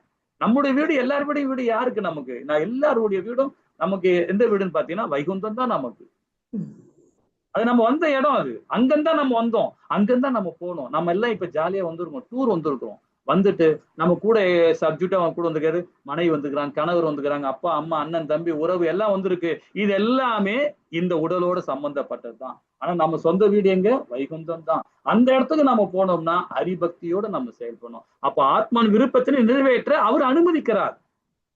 ஆனா நம்ம என்ன பண்றோம்? உடலோட சம்பந்தப்பட்ட ஆசை வைக்கிறோம், உறவால சம்பந்தப்பட்ட ஆசை வைக்கிறோம், அது மேல பற்று வைக்கிறோம். மனைவி மேலும், கணவன் மேலையும், பிள்ளைகள் மேலையும், சமுதாயத்து மேலும், எல்லார் மேலும் பற்று வைக்கிறோம். பற்று வைக்கும் போது எல்லாமே அழியக்கூடியதுதான். ஆத்மா நித்தியமானது. அப்ப ஆத்மான விருப்பத்தை நம்ம நிறைவேற்றி அனுமதிக்கணும். நம்ம அப்பதான் நம்மளுடைய சொந்த வீட்டுக்கு போக முடியும். இல்லைன்னா திரும்பதான் இப்ப இன்னைக்கு வந்துக்கிறோம், சென்னையில இருக்கிறோம், நாளைக்கு அடுத்த பிறவி எங்க இருப்போம்னு நம்ம சொல்ல முடியாது. நம்ம நாயா பிறப்போமா இல்ல மனுஷனா பிறப்போன்றது நம்ம செயல்பாடு மூலியமா தான் இருக்கு. அது பகவானுக்கிட்ட பொறுப்பே கிடையாது. அவரு அது பொறுப்பை ஏத்துக்க மாட்டார். அது இப்ப மனிதன் என்ன விருப்பப்படுறானோ அதுக்கேத்த மாதிரி பகவான் அனுமதிக்கிறார். நான் இயற்கையோட சம்பந்தப்பட்ட வாழ்வேன்னா அதுக்கும் பகவான் அனுமதிக்கிறார். நீ என்ன பாவம் பண்ணியோ அதுக்கு ஏத்த மாதிரி உனக்கு உடல் கிடைக்கும். அவ்வளவுதான் இல்லைங்களா? இப்ப நம்ம ஆத்மாவுக்கும் பகவானுக்குள்ள நம்ம டிஃப்ரெண்ட் பார்க்க போறோம். அதோடைய பங்கு, அதோட செயல்பாடு என்னன்றத பார்ப்போம். பகவான் வந்து விபு, அவர் ஆதி அந்தம், பிறப்பற்றவர் இல்லைங்களா? அதே வந்து நம்ம ஆத்மா வந்து ஒரு அணு. ஆத்மான்றது ஒரு அணு. அதே பகவான் 6 ஐஸ்வர்யங்கள் பகவானுக்கு இருக்கு. ஆனா நமக்கு பாருங்க, ஆத்மாவுக்கு பாருங்க, அறியாமையினால் பாதிக்கப்படக்கூடியவன். அறியாமைன்றது அசுர குணங்களால் பாதிக்கப்படக்கூடியவன்.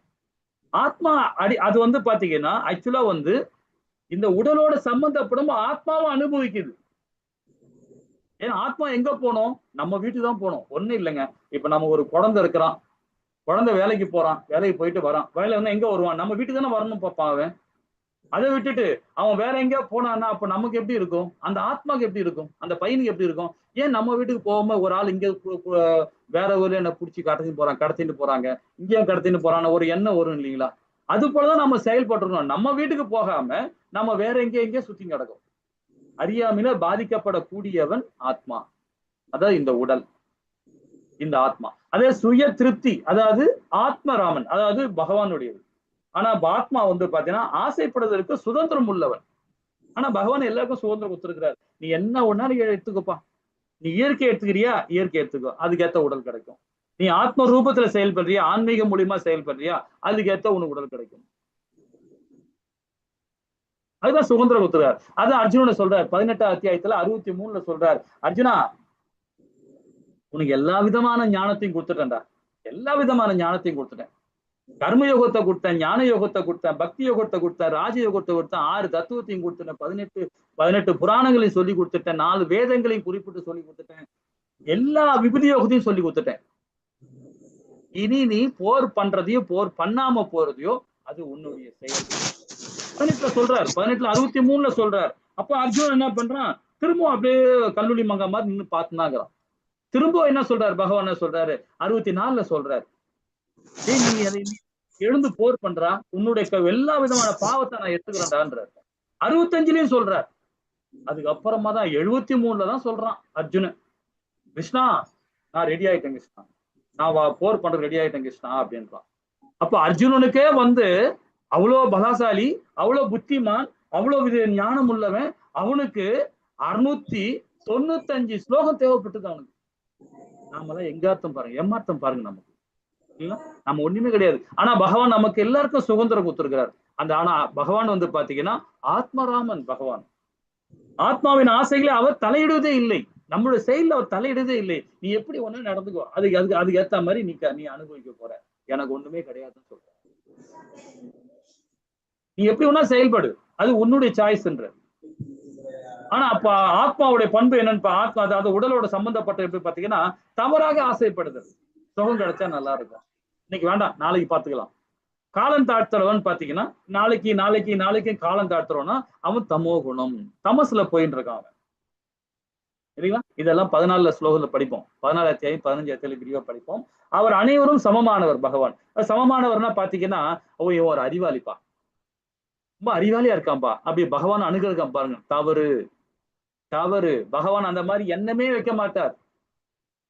அறிவாளியா இருந்தாலும் சரி, முட்டாளா இருந்தாலும் சரி, பணக்காரனா இருந்தாலும் சரி, ஏழையா இருந்தாலும் சரி, கைகால் சரியில்லாம இருந்தாலும் சரி, கைகால் உள்ளவனாலும் சரி, எதுவா இருந்தாலும் பகவானுக்கு ஒண்ணுதான்.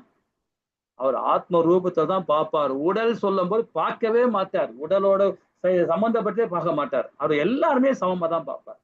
ஆனா நாம தான் என்ன பண்றோம், ஏழைகள் இப்படி, பணக்காரன் இப்படி, அவனுக்கு கை இல்ல, அவனுக்கு கால் இல்ல, அவன் அறிவாளி, இவன் முட்டாளு, நாம தான் தீர்மானிக்கிறோம் அதை. ஆனா பகவான் அதுமே தீர்மானிக்கவே மாட்டார். செயல் மற்றும் விளைவுகளின் சங்கங்களில் சிக்கி கொண்டுள்ளோம் நாம எல்லாருமே. நல்லது மற்றும் கெட்ட விளைவுகளும் நம்ம பொறுப்பாளி நாம தான். நல்லது நம்ம நடக்கும், ஏன் எப்படி நடக்கும், நாம செய்யற புண்ணியத்தினால. கெட்டது நடக்கும் நம்ம செஞ்ச பாவத்தினால. அது நாம தான் பொறுப்பாளி. எப்படி பகவான் பொறுப்பாளி ஆக முடியும், எப்படி தாய் தந்தரி பொறுப்பாக முடியும்? நிறைய பேர் சொல்லுவாங்க, நீ இப்ப செஞ்சினா அப்பன சொல்லுவாங்க, நீ இந்த மாதிரி தப்பு பண்ணிட்டேன்னா ஒரு பிள்ளைக்கு தாண்டா அந்த பாவம் எல்லாம் போய் சொன்னா. அது கண்டிப்பா கிடையாது. வேதத்துல எங்கேயுமே சொல்லப்படல, வேதத்துல எங்கேயுமே சொல்லப்படல. இது எல்லாமே கத்துக்காதீங்க. அவன் செஞ்ச பாவம் அவன் தான் சாரும். நமக்கு பசிச்சா நாம தான் சாப்பிட முடியும். அப்பா சாப்பிட்டா நமக்கு பசி ஆயிடுமா? இல்லைங்களா? அவர் பண்ண பாவம் அவர் தான் அனுபவிச்சாலும், நீங்க பண்ண பாவத்தை நீங்க தான் அனுபவிச்சாலும். அது நாம தான் பொறுப்பாளி, யாருமே பொறுப்பாளி கிடையாது. ஆனா வேதத்துல ஒண்ணு சொல்லப்பட்டிருக்கு, ஒரு உபநிஷத்துல சொல்லப்பட்டிருக்கு. என்னன்னு பாத்தீங்கன்னா, நீங்க ஆத்ம ரூபத்துல நீங்க சச்சித்தானந்தமா செயல்பட்டீங்கன்னா, கர்ம யோகியா செயல்பட்டீங்கன்னா, உங்களுடைய 7 தலைமுறை, இனி வர 7 தலைமுறை முக்தி அடையுது. அதே மாதிரி 7 தலைமுறை முன்னோர்கள் அவங்க ஆத்மா வந்து பகவான்கிட்ட போய் சேரும், அந்த ஆத்மா முக்தி அடையுமா. நாம எப்படி செயல்படுறது, அதாவது பகவானுடைய அனுகிரகத்துல நம்ம செயல்படுறோம். எப்படி அனுகிரகத்தை செய்யறோம், நம்ம செயல் கர்ம யோகியா செயல்படும் போது, இல்லைங்களா? அப்ப நல்லது கெட்ட விளைவுகள் நாம தான் பொறுப்பாளி. அது வேற யாருமே, தாய் தந்தரையோ நம்ம விரோதியோ நம்ம நண்பனோ யாருமே கிடையாது. அதுக்கு நாம தான் முக்கியம், நாம தான் பொறுப்பு எடுத்துக்கணும். அப்ப சிறிதளவு சுதந்திரம் அடைய வாழ்க்கைக்கான பாடம் பாருங்க. ஆத்மாவின் ஆசைகளை பகவான் தலையிடுவதே இல்லை, மேலும் அவர் அனுமதிக்கிறார். நீ பன்னிக்கறி சாப்பிடுறியா சாப்பிடு, நாய்கறி சாப்பிடுறியா சாப்பிடு, மனுஷகறி சாப்பிடுறியா சாப்பிடு, ஆனா நீ தான் அனுபவிச்சான, இல்லைங்களா? தவறான பாலுணர்வு வைக்கிறியா, தவறான பாலுணர்வு போறியா, நீ கண்டிப்பா அடுத்த பிறகு நாய் தான், நாயா தான் பிறக்க முடியும். இது எது சொல்றது, நாம சொல்ல, கருட புராணத்துல சொல்லப்பட்டிருக்கு, இல்லைங்களா? நாம என்ன ஆசைப்படுறோமோ அதுக்கு பகவான் அனுமதிக்கிறார். நான் தான் ஆசையில் தன்மையால் பிரச்சனையே மாட்டிக்கொள்கிறோம், நாம தான் மாட்டிக்கிறோம். நீ எது ஒன்னா சாப்பிடு, எது ஒன்னா செஞ்சுக்கோ, அது உன்னுடைய கர்மா, நீ அனுபவிக்க போற. ஆனா வேதத்துல என்ன சொல்லப்பட்டதோ அது சொல்ல வேண்டிய இடத்துல நாம இருக்கிறோம், இல்லைங்களா? இதுதான் செய்யணும், இப்படிதான் செய்யணும், கீதை இதுதான் சொல்லுது அப்படின்னு அதை நாம ஃபாலோ பண்ண ஆரம்பிச்சிடும்.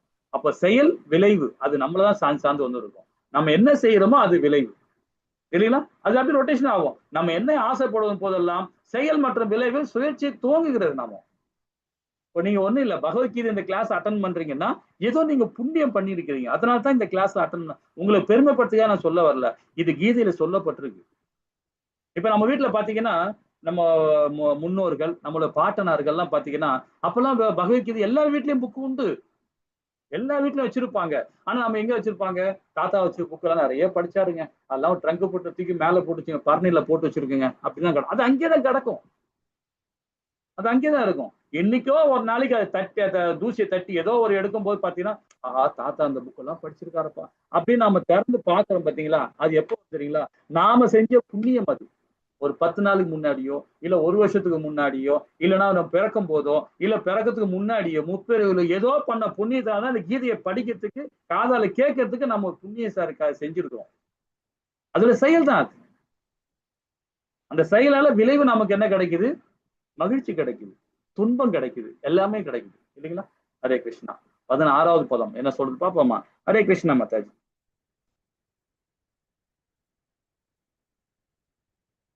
ஹரே கிருஷ்ணா. ஹரே கிருஷ்ணா பிரபு. ஹரே கிருஷ்ணா. பதம் 16. ஞானேன து ததஜ்ஞானம் ஏஷாம் நாசிதமாத்மனः தேஷாமாதித்யவஜ்ஞானம் பிரகாஷதி தத்பரம். ஹரே கிருஷ்ண பிரபு. ஹரே கிருஷ்ண மாதாஜி. ஹரே கிருஷ்ண. இருப்பினும் ஞானத்தை அழிக்கும் ஞானத்தால் ஒருவன் தெளிவடையும் போது பகல் நேரத்தில் சூரியன் எல்லாவற்றையும் வெளிச்சம் படுத்துவது போல அவனது ஞானம் எல்லாவற்றையும் வெளிப்படுத்துகின்றது. இதுதான் ரொம்ப அழகா சொல்லப்பட்டிருக்காங்க இந்த ஸ்லோகம் மூலியமா இல்லைங்களா?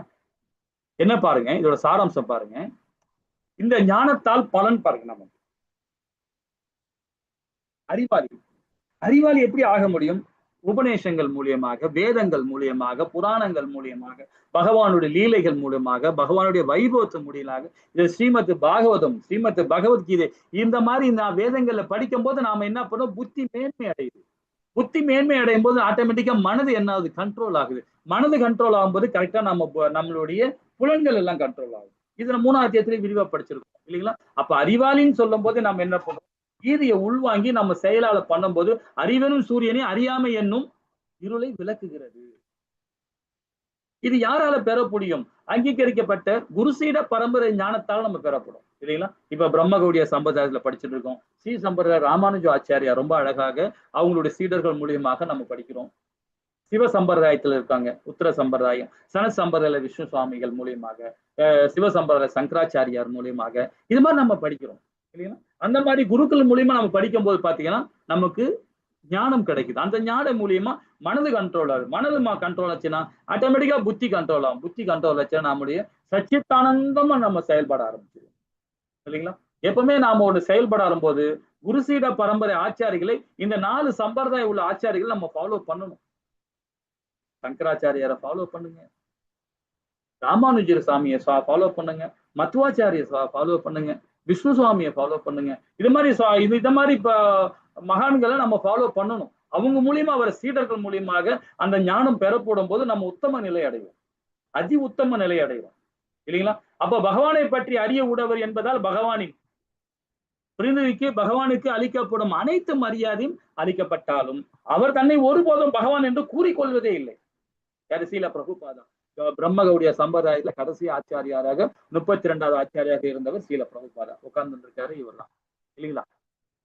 ஒரு ஒரு ஒரு சொற்பொழிவு ஆற்றின் இருக்கார் எங்க யுஎஸ்ஏல ஆற்றிருக்கும் போது ஒரு அந்த நாட்டை சேர்ந்த ஒரு பக்தர், அந்நிய பக்தன், அவர் என்ன பண்றாரு? திடீர்னு எழுந்துட்டு பகவானே பகவானே பகவானேன்றார். யாரு? ஸ்ரீல பிரபுபாதா. உடனே ஒரு டக்குன்னு அகங்காரம் தான். என்ன மாதிரி அகங்காரம் பாருங்க, ஆன்மீக அகங்காரம், பொய் அகங்காரம் கிடையாது, சச்சித்தானந்தமா அகங்காரம் பண்றாரு. உடனே அந்த பக்தரை கூப்பிட்டு கண்டிக்கிறார். என்ன பகவான் கூப்பிட்டியா? ஹரே கிருஷ்ணா மாதாஜி. ஹரே கிருஷ்ணா. ஓகே.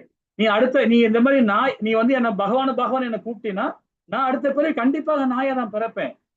அது மாதிரி கூப்பிடவே கூடாது என்ன அப்படின்ற. நான் உங்களை மாதிரி ஒரு பக்தன் தான், அவ்வளவுதான். நான் பகவானுடைய பக்தன். அதே மாதிரி நீங்க எல்லாமே நாம எல்லாம் பகவானுடைய பக்தன். நானும் உன்ன மாதிரி தான். அது நீங்களும் அந்த மாதிரி வரணும். ஆனால் என்ன வந்து பகவானுக்கு ஈக்குவலா பேசாதீங்கன்னு சொல்றாரு ஆச்சாரி. ஆனா குருன்ற ஸ்தானத்துல என்ன வந்து துதிப்பாடுங்க, தப்பு இல்லை. குருன்ற போது பாத்தீங்கன்னா அது பகவானுக்கு குருவுக்கும் வந்து நாம என்ன பண்ணுவோம்? குரு என்ன மாதிரி நம்ம அவர் எப்படி நம்ம போதிக்கணுமோ, அவர் நம்ம எப்படி நாம அவரை வந்து அலங்காரம் பண்ணணுமோ, எப்படி அவரை வழி நடத்துறோமோ குருன்ற ஸ்தானத்துல வழி நடத்தணும். அவரை பகவானை மையப்படுத்தி நம்ம செயல்படும் போது தான் பாத்தீங்கன்னா அவர் பகவான் நினைச்சு நம்ம செயல்படும் போது தான் நம்ம தவறான செயல நம்ம போறோம். அப்ப அந்த ஆத்மா வந்து பாத்தீங்கன்னா புனிதம் அடையாது. அதுக்கு நாம தான் பாவத்தை உண்டு பண்ணோம்.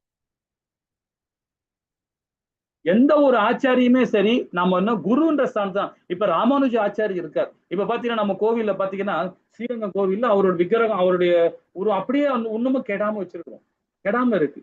அவர் யாரு? அவர் பாத்தீங்கன்னா அவரோட லீலையை பாத்தீங்கன்னா ரொம்ப அற்புதமா சொல்லப்படலாம். ஆதிசேஷன், அவர் பலராம ஐயா, லக்ஷ்மணன், எல்லாமே அவர் தான். ராமானுஜ ஆச்சாரியரா வந்திருக்காரு நம்ம உலகத்துக்கு வந்து. இன்னைக்கு வந்து பாத்தீங்கன்னா அந்த உடல் இன்னும் கூட கெடாம நம்ம வழிபடுத்திட்டு இருக்கோம். ஆனா அவர் பகவான் ஆக முடியுமா? ஆக முடியாது. பகவானுடைய அம்சம் அவர். நாமளும் பகவானுடைய அம்சம் தான். நாமளும் அந்த நிலைக்கு வரணும் தான் பகவான் ஆசைப்படுறாரு. ஆனா நம்ம எல்லாம் பகவான் கிடையாது. பகவானுடைய அம்சம் தான் நாம, பகவானுடைய நிழல் தான் நாம, பகவானுடைய பிம்பம் தான் நாம எல்லாருமே. ஆனா நம்ம பகவான் ஆக முடியாது. அதுதான் ரொம்ப உன்னிப்பா கவனிக்கணும். பகவானை பற்றி அறிவுடையவர் என்பதால் பகவானின் பிரதிநிதிக்கு பகவானுக்கு அளிக்கப்பட அனைத்து மரியாதையும் அளிக்கப்பட்டாலும் அவர் தன்னை ஒருபோதும் பகவான் என்று கூறிக்கொள்வதே இல்லை. இல்லைங்களா? ஹரே கிருஷ்ணா. சரி, இனி நம்ம படிக்க போற அத்தியாயம் இந்த ஸ்லோகம் ரொம்ப இம்பார்ட்டன்ட் ஸ்லோகம் 17. சமமாக பார்த்தல். எல்லா ஜீவராசியும் நம்ம சமமாக பார்க்க போறோம். அது எப்படி ரொம்ப அழகா பகவான் கொடுக்க போறாரு பாருங்க. நம்ம மேல எப்படி எப்படி ஒரு தாக்கம் உருவாக்க போகுது, எப்படி ஒரு மாற்றம் உருவாக்கப்படுது. மாற்றத்தினால நம்ம தன்னிலை அடைய போறோம். தன்னிலை அடையும் போது நம்ம எல்லாருமே சமமாக பார்க்க போறோம். இல்லைங்களா? அதை பத்தி ரொம்ப அழகா ஒரு ஸ்லோகமும் நம்ம சொல்லி கொடுக்க போறார். 17வது பதம். ஹரே கிருஷ்ணா மாதாஜி. ஹரே கிருஷ்ண பிரபு. ஹரே கிருஷ்ணா. பதம் 17. தத்புத்தயஸ்ததாத்மானஸ் தன்னிஷ்டாஸ்தத்பராயணாः கச்சந்த்ய புனராவృத்திம் ஞான நிர்தூதகல்மஷாः. ஹரே கிருஷ்ண பிரபு. ஹரே கிருஷ்ணா மாதாஜி. இந்த இடத்துல சொல்றாரு பாருங்க, ரொம்ப அழகா சொல்றாரு. எப்பொழுதும் ஒருவனுக்கு புத்தி, மனம், நம்பிக்கை, புகலிடம் என அனைத்துமே பரத்தில் நிலைநிறுத்தப்படுகிறதோ அப்பொழுது பூரண ஞானத்தால் அவன் தனது கலங்கமில் இருந்து முற்றிலும் தூய்மை அடைந்து விடுதலை பாதையில் நேராக முன்னேறுகிறான். இப்ப மனது, புத்தி இல்லைங்களா? அதுக்கு அடுத்து என்ன சொல்ற? நம்பிக்கை சொல்ற. இப்போ பார்ல நம்ம முதல் அத்தியாயத்துல படிச்சோம். பார்ல அர்ஜுன பார்க்க வரான். 2 சேனையை பாக்குறான். இந்த சைடுல யாருக்கா, இந்த சைடுல யாருக்கா. ஆனா அவன் என்ன பாக்குறான்னா பௌதிக கண்ணோட்டத்துல பாக்குறான். இந்த சைடுல பார்த்தா தாத்தா இருக்கிறாரு, ஆச்சாரிய இருக்காரு, துரோணாச்சாரியா இருக்காரு, கிருபாச்சாரியா இருக்காரு, மாமா சல்லி இருக்கிறான், மாமா சகுனி இருக்கிறான், அண்ணன் துரியோதனன் இருக்கான். இப்படிதான் பாத்துக்கிறான், உடலதான் பாக்குறான். இந்த சைடுல பாத்தீங்கன்னா என் தம்பிமாரெல்லாம் இருக்காங்க, என் அண்ணன்மாரெல்லாம் இருக்கிறாங்க, என் மாமா இருக்கிறாரு, மாமனார் இருக்காரு, சம்பந்தி இருக்கிறாங்க, இப்படி இருக்காங்க, நண்பர்கள், பெரியவர்கள் எல்லாமே இருக்கிறாங்க. இப்படி பாக்குறான். அதே மாதிரி அவன் மேல அவனுக்கு நம்பிக்கை இல்லாம அந்த இடத்துல நிக்கிறான். அர்ஜுனோட மனநிலை அப்படி இருந்தது. அதே அனைத்து துரியோதன மனநிலை பாருங்க, அவனுக்கும் அதே நம்ம தான். ஆனா அர்ஜுனோட நிலைப்பாடு வேற, துரியோதன நிலைப்பாடு வேற. துரியோதனன் என்ன பண்றான்? தன்னை மட்டும் நம்ம நம்பாம யாரையுமே நம்ப மாட்டேன்றோம். பீஷ்மரை நம்பல, துரோணாச்சாரியாரை நம்பல, மாமா சல்லினோட நம்பல, அவன் மாமா சகுனியோட நம்பல, அவன் கர்ணனோட நம்பல, யாரையுமே நம்பிக்கை இல்லாம தான் இருக்கிறான். அதனாலதான் வீழ்ச்சி அடைஞ்சான். நம்ம நம்பிக்கை நம்ம எல்லாருமே நம்பிக்கை வைக்கணும். நம்பிக்கை இல்லைன்னா நம்ம அன்புக்குரியரை நம்ம இழக்கிறோம். அன்புக்குரியல் கண்டிப்பா இழப்போம் நம்பிக்கை இல்லைன்னா, இல்லைங்களா? அப்ப நம்பிக்கை ரொம்ப ரொம்ப முக்கியம். இவ பகவத்கீதையை படிக்க வந்திருக்கோன்னா பகவான் மேல நம்பிக்கை வைக்கணும். நம்பிக்கை வச்சாதான் அதை கரெக்டா உள்வாங்க முடியும். இதெல்லாம் என்னங்க நடக்கிற காரியமாங்க, இதெல்லாம் புரியுற காரியமாங்க, அதை அப்படி நம்பிக்கை இல்லைன்னா நம்ம கண்டிப்பாக நம்ம வாழ்வியல்ல இதை புகுத்த முடியாது, இந்த ஞானத்தை புகுத்த முடியாது. கேட்கிறோம், 1 நிமிஷம், 1 hour உட்காந்து கேட்கிறோம், அவ்வளவுதான், அப்படின்னு போயிடுவோம். நம்பிக்கையோடு அதை படிக்கணும், நம்பிக்கையோட உள்வாங்கணும். அப்ப மனமும் புத்தியும் நம்பிக்கை புகழும் என அனைத்தும் பரத்தி நிலைப்படுத்தப்படுகிறதோ அப்பொழுது பூரண ஞானத்தில் அவன் தனது கலங்குகளிலிருந்து முற்றிலும் தூய்மடையும். இல்லைங்களா? மனதை கண்ட்ரோல் பண்ணா, புத்தியை கண்ட்ரோல் பண்ணும், மனதை கண்ட்ரோல் பண்றோம், எல்லாமே கண்ட்ரோல் பண்ணும். நம்பிக்கை வச்சு கண்ட்ரோல் பண்ணும். என்னால பண்ண முடியும் அப்படின்னு. ஏன்னா அர்ஜுனனுக்கு அந்த நிலை வந்தது. 6வது அத்தியாயத்துல நம்ம எதிர்ப்பு படிச்சோம் இல்லையா? 6வது அத்தியாயத்துல என்ன சொல்றான் பாரு அர்ஜுனன், 33, 34 சொல்றான், கிருஷ்ணா காற்ற கூட குடியில அடிச்சிடும் கிருஷ்ணா, ஆனா மனதை கண்ட்ரோல் பண்ண முடியல கிருஷ்ணா. நம்பிக்கை இல்லை அவன் மேல. ஆனா பகவான் என்ன சொல்றாரு? நீ நம்பிக்கையோட, ஆனா கண்டிப்பாக காற்ற உன்னால அடைக்க முடியும். கண்ணுக்கு தெரியாத காற்ற உன்னால குடியில் அடைக்க முடியுதுன்னா உன் மனதை கண்ட்ரோல் பண்ண நம்பிக்கையோட, சித்தையோட நீ செயல்பட்டீங்கன்னா படிப்படியாக உன்னை அதை பூர்ணம் அடைய முடியும்ன்ற 35 அழகா சொல்றாரு பகவான். அப்ப நம்பிக்கை நமக்கு இம்பார்ட்டன்ட், இல்லைங்களா? அப்ப நம்பிக்கை திவ்யமான பரத்தம் பகவான் கிருஷ்ணரே அனைத்துக்குமே. புத்தியால மனதால நம்பிக்கையுடன் அவரே புகலிடம் என்று நிலைநிறுத்தப்படுகிறதோ தூய்மை அடைந்து விடுதலை பாதையில் முன்னேறுகிறான்.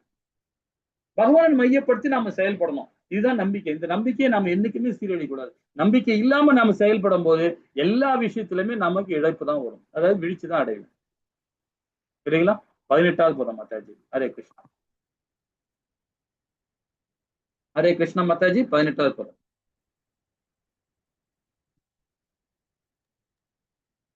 ஹரே கிருஷ்ணா. ஹரே கிருஷ்ண பிரபு. வித்யாசம்பன்னே ராமனேக விஹஸ்தினி சுனி சைவ ஸ்வபாகேஷ பண்டிதா சமதர்ஷினக. ஹரே கிருஷ்ணா. ஹரே கிருஷ்ணா மாதாஜி.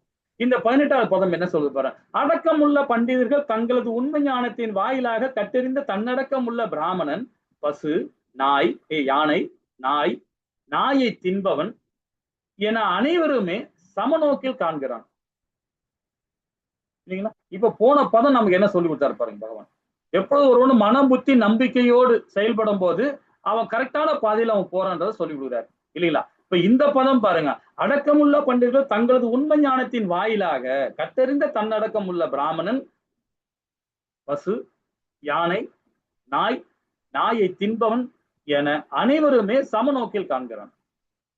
இப்ப இந்த கீழ் ஜாதி நீங்க குறிப்பிட்டிருக்கு பாத்தீங்களா, நாயை தின்பவன் கீழ் ஜாதி தான். ஆனா அவன் அந்த வம்சமே கீழ் ஜாதி கிடையாது, தனிப்பட்டன மட்டும்தான் இங்க பகவான் கொடுக்கிறார். நல்லா யோசனை பண்ணி பாருங்க.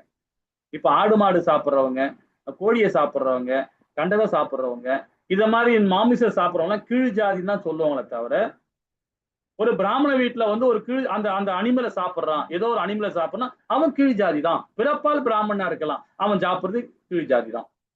இது அவனை மட்டும்தான் குறிக்குது, அவன் செயலாளத்தான் அவனை தீர்மானிக்குது. அதை நல்லா புரிஞ்சுக்கணும். இல்லைங்க அவன் அவங்கெல்லாம் தீண்டத்தகாதவன் அப்படிலாம் யாரையுமே பகவத்கீதையில சொல்லப்படலை. யாருமே அதை மாதிரி செய்யக்கூடாதுன்னு தான் பகவான் சொல்றாரு. அதை இங்கே குறிப்பிட்டு சொல்றாரு, நாயை தின்பவன் தான் சொல்றாரு. அப்ப நாய் தின்பவன் அந்த மாதிரி சண்டாளம் புத்தி உள்ளவன், அவன் மனைவியோ அவனுடைய குழந்தைகளையோ அவன் கீழ் ஜாதி கிடையாது இல்லைங்களா? அப்ப அவங்க மனைவி பாத்தீங்கன்னா பகவானுடைய ஆத்ம ரூபத்துல செயல்படுறவங்க, அவங்க கீழ் ஜாதியா? அவங்க உண்மையான வைஷ்ணவர், அவங்க உண்மையான ஒரு பிராமண கோட்டில இருக்கிறவங்க. அவனுடைய பிள்ளைகள் பாருங்க, ஒரு பிள்ளைகள் பாத்தீங்கன்னா வேதம் படிச்சு அது உபநேசம் பண்ண ஆரம்பிச்சுன்னா அப்ப நாயை தின்பவன் அவன் அந்த ஜாதியா? ஜாதி கிடையாது. எவன் ஒருவன் கீழ்நிலை இருக்கிறானோ, நாயை தின்பவனா இருந்தாலும் அனிமலை தின்பவனா அவன் கீழ் ஜாதி தான். அவன் பிராமணா இருந்தாலும் சரி, சத்திரன் இருந்தாலும் சரி, வைஷ்ணவா இருந்தாலும் சரி, சூத்திரன் இருந்தாலும் சரி. இதுதான் பகவத்கீதை சொல்லுது. யாருமே கீழ் ஜாதி கிடையாது. அவனோட செயல்பாடுக்கு ஏத்த மாதிரிதான் கீழ்நிலை போறான். இதுக்கு ஒரு சின்ன கதை உனக்கு படிப்போமா? கதை கிடையாது, இது உண்மை. அதாவது புராணங்கள்ல சொல்லப்பட்டது. என்ன சொல்றதுன்னா, அடக்கமுள்ள பண்டிதர்கள் தங்களது உண்மை ஞானத்தின் வாயிலாக கற்றறிந்த தன்னடக்கம் உள்ள பிராமணன் அப்படின்னு சொல்லப்படுது. அப்போ இந்த கீழ் ஜாதி மேல் ஜாதி இதெல்லாம் நம்ம பாகுபாடு பார்க்க கூடாதுதான் வேதங்கள்ல உபநேசங்கள்ல ரொம்ப அழகா சொல்லப்பட்டிருக்காங்க. நம்ம முன்னோர்கள் நம்மளை வழி நடத்தின பிராமணர்கள் அவங்க நம்ம சரியாக நம்ம வழி நடத்தப்படலை. அது ஒத்துக்கணும் நம்ம எல்லாருமே. அப்ப இந்த இடத்துல ரொம்ப அழகா அதுக்கு புராணங்கள்ல ஒரு கதை சொல்லியிருக்காங்க பாருங்க. கதை இல்ல, இது புராணங்கள் மூலியமா சொல்லப்பட்டிருக்கு. அதாவது கற்றவன் உயிரை காண்கிறான், கற்றவன் பகவானை உணர்ந்தவன் உயிரை காண்கிறான் இல்லைங்களா? ரொம்ப அழகான விளக்கம் பாருங்க.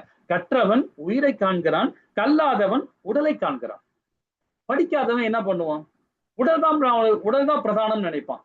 அதே ஞானம் உள்ளவன் பாருங்க என்ன பார்க்கறான்? அவன் உயிரை தான் பார்க்கறான். உயிரை நம்புறது ஆத்ம ரூபத்துல பார்க்கறான். இதுக்கு ஒரு சின்ன ஒரு கதை. அதாவது பரதக மகாராஜான்னு ஒருத்தர் இருந்தார்.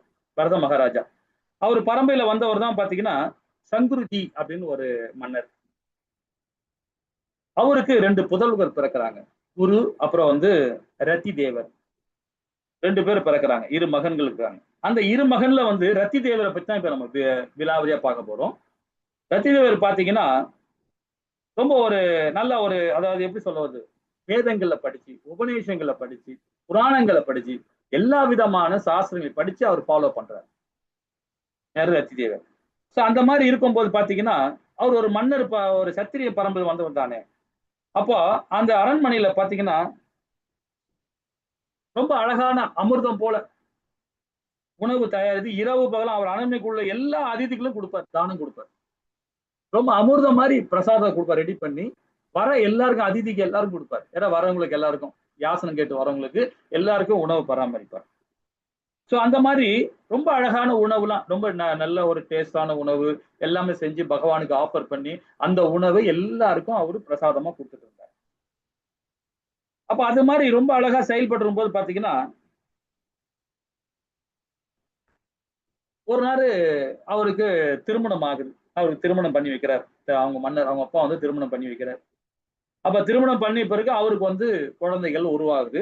உருவாகிட்டு ஒரு சமுதாயத்துல ஒரு மேன்மை இடத்துல வரார். ஒரு மேன்மை இடத்துல வந்துட்டு இருக்கார். ஒரு சத்திரியனா இருந்து வந்துட்டு இருக்கார். அப்போ ஒரு 48 வயசு ஆகுது அவருக்கு. 48 வயசு ஆன பிறகு நம்ம வேதங்கள் என்ன சொல்லுது? சத்திரியன் 48 வயசு ஆயிடுச்சுன்னா 50 வயசு ஆயிடுச்சுன்னா அவன் வந்து வனப்பிரஸ்தம் போய் ஆகணும் இல்லைங்களா? வனப்பிரஸ்தம் போய் ஆகணும். உடனே என்ன பண்றாரு அந்த மன்னர், என்ன பண்றாரு, தன்னுடைய அடுத்த தலைமுறைக்கு அந்த இதை கொடுத்துடுறாரு. ஆட்சியை கொடுத்துட்டு அவர் அந்த நாட்டை விட்டு வெளியே போறாரு. கூட மனைவி வராங்க, கூட ஒரு குழந்தைங்களும் வராங்க, சில குழந்தைங்களும் கூட வராங்க, ஆசைப்படுறாங்க. சரி வா அப்படின்னு கூட்டம் போறாரு. அப்போ அந்த மாதிரி இருக்கும்போது பாத்தீங்கன்னா அவரு ஒரு 48 நாள் கடும் விரதம் இருக்கிறார். கடும் விரதம் இருந்து பகவானுக்கு ஹரிபக்தியோட உபவாசம் இருக்கிறார். உபவாசம் இருந்துட்டு அன்னைக்கு அந்த 48 நாள் விரதம் இருந்து முடிஞ்ச பிறகு பாலும் தேனும், பால் நெய் இதெல்லாம் வச்சு அவர் என்ன பண்றாரு, ஒரு நல்ல ஒரு டிஷ் ரெடி பண்ணி பகவானுக்கு ஆஃபர் பண்றாரு. ஆஃபர் பண்ணி அப்போ அந்த வீட்டுக்கு அந்த அவங்க மனைவி இருக்கிறாங்க, குழந்தைங்க 2 குழந்தைகள் இருக்கு, எல்லாமே வந்து நம்ம பிரிக்கிறார். 4 பேருக்கு, அந்த 4 பேர் இருக்கிறதுல பிரிக்கிறார். பிரிச்சு அந்த பிரசாதத்தை எல்லாம் மாத்தி மாத்தி கொடுக்குறாரு. அப்போ அந்த மாதிரி சாப்பிடும் போது, எல்லாரும் உட்காந்து சாப்பிடும் போது பாத்தீங்கன்னா அந்த இடத்துல ஒரு பிராமண அதிதி வரும். ஒரு பிராமண யாசனம் கேட்டு வாசுபலன்னு கேட்கிறாரு, ஐயா எனக்கு பசிக்குது, ஏதா இருந்தா கொடுங்களேன் அப்படின்னு கேட்கிறாரு அந்த அதிதி, அதாவது பிராமண அதிதி. கேட்ட உடனே அவர் என்ன பண்றாரு, சரி இருங்க அப்படின்னு சொல்லிட்டு உடனே என்ன பண்றாரு, எல்லாத்தையும் உணவு மிக்ஸ் பண்ணிட்டு அந்த உணவுல இருந்து ஒரு பகுதி எடுத்துன்னு போய் அந்த பிராமணனுக்கு கொடுக்குறாரு. அந்த பிராமணன் சாப்பிட்டுட்டு நல்லா இருப்பப்பா அப்படின்னு சொல்லி வாழ்த்திட்டு அவர் பாட்டு போயிடுறாரு. அதுக்கப்புறமா அந்த இருந்த சாப்பாடை திருப்பியும் அதை பிரிக்கிறார். பிரிச்சுட்டு அவங்களுக்கு ஒரு ஒரு பங்கு கொடுத்துடுறார். இவருடைய பங்கு எடுத்துக்கிறார். இவருடைய பங்கு பாத்தீங்கன்னா கொஞ்சம் கிடைக்குது, உணவு கிடைக்குது, கொஞ்சம் போல உணவு கிடைக்குது, கொஞ்சம் போல நீராகாரம் கிடைக்குது அவருக்கு. அதை வச்சு இது சாப்பிடலான்னு எடுக்கும்போது பாத்தீங்கன்னா அந்த இடத்துல ஒரு சூத்திரம் வரான். சூத்திரம் எப்படி வரான்னு பாத்தீங்கன்னா நாய்களை கூட்டுன்னு வரான். ஒரு 4-5 நாய்களை கூட்டுக்கிட்டு வந்து நின்று கேட்கறான். கேட்டுக்கு என்ன பண்றான், ஐயா எனக்கு வந்து பசிக்குது அப்படின்றான். பசிக்குதா, சரி உள்ள வாங்க அப்படின்னு சொல்லிட்டு அவரு உள்ள வர வச்சுட்டு அந்த அவருக்கும் அந்த அதாவது அந்த நாயை கூட்டு வந்து அவருக்கும் சரி சாப்பாடு கொடுத்துட்டு அந்த நாய்களுக்கும் சாப்பாடு கொடுக்குறாரு. அவரு கூட பங்கு, அவர் கொடுத்த பங்கு அது நாய்களுக்கும் அந்த இவருக்கும் கொடுக்குறாரு. சரி கொஞ்சம் போலதான் நமக்கு கிடைச்சது உணவு, சரி இந்த உணவாவது நம்ம சாப்பிடுவோம், ஏன்னா பிரசாதத்தை விருதை கம்ப்ளீட் பண்ணணும்னா சாப்பிட்டாகணுமே அப்படின்னு. அப்போ கீழ்நிலையில அதாவது கீழ் ஜாதின்னு சொல்லும் போது நாயை தின்பவன். சோ இந்த மாதிரி ஒரு சூத்திரர் வரார். அவர் வந்து நிக்கிறார் வெளியே வந்துட்டு, ஐயா எனக்கு நீராகாரமா கொடுங்களேன், ரொம்ப தாகமா இருக்கு அப்படின்றாரு. உடனே என்ன பண்றாரு, சரி ஓகே நம்ம இந்த நெய்யில் கலந்த அந்த மோரியாவது கொடுப்போம் அப்படின்னு சொல்லிட்டு மோரை கொடுக்குறாரு. மோரை கொடுத்தோன்னா அந்த மோரை குடிச்சிட்டு போயிட்டார். குடிச்சிட்டு போகும்போது சரி வெறும் தண்ணி மட்டும் தான் நமக்கு கிடைச்சது, அந்த தண்ணியாவது குடிப்பேன்னு சொல்லிட்டு தண்ணியை குடிக்கிறார். தண்ணி குடிக்கும் போது திருப்பி வெளியே பாத்தீங்கன்னா ஒரு சண்டாளன், நாயை தின்பவனும் பரவாயில்ல, அவனோட சண்டாளன் வந்து சண்டாளன் வெளியே நின்று கத்துறான், எனக்கு தண்ணியாவது நீராகாரமாவது கொடுங்களேன்னு சொல்லிட்டு வெளியே நிக்கிறான். உடனே என்ன ரத்திதேவன் என்ன பண்றாரு, அவனை உள்ள கூப்பிட்டு உட்கார வச்சு அவனுக்கு கால் கையெல்லாம் கழுவி விட்டு சரி சுத்தப்படுத்திட்டு ஒரு புது ஆடை கொடுத்து அவனுக்கு நீராகாரம் கொடுக்குறாரு. ஏன்னா இது நம்ம கலாச்சாரம். நம்ம வீட்டுல யாரும் யாசனம் கேட்டு வந்தாங்கன்னா வீட்டு வெளியே வச்சு கொடுக்க கூடாது, உள்ள வர வச்சு அவங்களை சுத்தப்படுத்தி அவங்கள பாத அபிஷேகம் பண்ணி தான் நாம கொடுப்பாங்க. இது நம்மளுடைய ஐதீகம். நம்ம இப்ப யாரும் அதை ஃபாலோ பண்றதே இல்லை. சரி அது ஒரு பக்கம் இருக்கட்டும். இப்ப இந்த இடத்துல என்ன பண்றான், அந்த சண்டால புத்தி உள்ளவனுக்கு நீராகாரம் கொடுத்தவன அவன் போயிடுறான். அவரும் போயிடுறாரு. போயிட்டு சரி நமக்கு கிடைச்சது இதுதான் பொழுதுன்னு சொல்லிட்டு அது கடைசியில அவரு அந்த பகவானுக்கு நெய்வேத்தியம் பண்ணதை எதுவுமே அவர் சாப்பிட முடியாம இருக்கு. கடைசியில வெளியே வந்து 3 பேர் வந்து கூப்பிடுறாங்க, வாசப்பில் என்னன்னு கூப்பிடுறாங்க. வெளியே வந்து பாக்குறாரு. பாத்தீங்கன்னா அங்க யார் நிக்கிறா தெரியுமா, பிரம்மா வந்து நிக்கிறார், சிவபெருமான் வந்து நிக்கிறார், காலன் வந்து நிக்கிறான், நாய்களோட காலம் வந்து நிக்கிறான், கால பைரவனா நிக்கிறான் வந்து யம தர்மராஜா. இவங்க 3 பேரும் வந்து நிக்கிறாங்க, இந்திரனும் வந்து நிக்கிறார், எல்லாருமே நிக்கிறாங்க.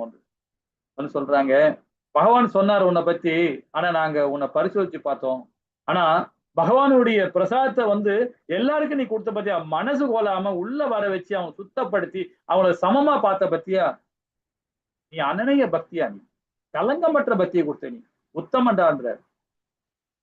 அப்போ நாம எப்படி செயல் பண்ணணும் பாருங்க, அந்த மாதிரி போனோம். சண்டாளனையும் ஒரே தராசா வைக்கணும், ஒரு பிராமணனையும் தராசா வைக்கணும், தெய்வமும் ஒரே செயல் தான் வைக்கணும். எல்லாத்தையும் ஒரே நிலையில நம்ம பார்க்கணும், வேறுபாடு இல்லாம பார்க்கணும், சமமா நம்ம சமநோக்கில பார்க்கணும். ஒரு விரோதி வரான்னா அந்த விரோதி ஆஹா விரோதி வராப்பா அப்படின்னு நம்ம நினைச்சோன்னு வச்சுக்கலாம், நம்ம மனசு ஆட்டோமேட்டிக்கா விரோதி தன்மை போயிடும். நம்ம வாழ்க்கை எப்படி இருக்கும், ரத்தி தேவர் மாதிரி இருக்கணும். இல்லைங்களா?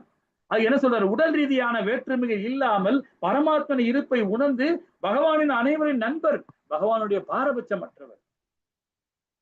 பகவான் யாருமே பாரபட்சம் அவர் வந்து இவன் இவன் நல்ல பையன், இவன் கெட்ட பையன், இவன் நிறைய ஸ்லோகம் படிக்கலாம், இவன் நிறைய ஞானம் இருக்கு, இவன் முட்டாளு, எதுவுமே தெரியாது அப்படின்னு பகவான் பார்க்கவே மாட்டார். அது உடலால பார்க்கவே மாட்டார். பகவான் பார்க்கறது ஆத்ம ரூபத்தை தான் பார்ப்பார். ஏன்னா எல்லாருமே பகவானுடைய அம்சம் தான். நாயை திம்போனா இருந்தாலும் சரி, நாயா இருந்தாலும் சரி, மனுஷனா இருந்தாலும் சரி, எல்லாமே பகவானுடைய அம்சம் தான். அவனுடைய செயல்பாடுக்கு ஏற்ற மாதிரி அந்தந்த உடல் கிடைச்சிருக்கு இல்லைங்களா? அப்போ உண்மை ஞானம் என்பது ஜடம், அதாவது இந்த உடல், ஆத்மா மற்றும் பரமாத்மா இவளை வேற்றுமைகளை அறிந்து கொள்வதுதான். ஆன்மீகம் என்றது என்ன? இந்த உடல்னா என்ன, இந்த ஆத்மானா என்ன, பரமாத்மா என்ன, இந்த விஞ்ஞானம் மட்டும் நம்ம புரிஞ்சுக்கிட்டா போதும். இந்த விஞ்ஞானம் மட்டும் புரிஞ்சுக்கிட்டா நாமோ அப்ப எந்த ஒரு ஜீவனையும் நாம எல்லாமே என்ன பண்ணுவோம்? சமநோக்குல காண்போம் இல்லைங்களா?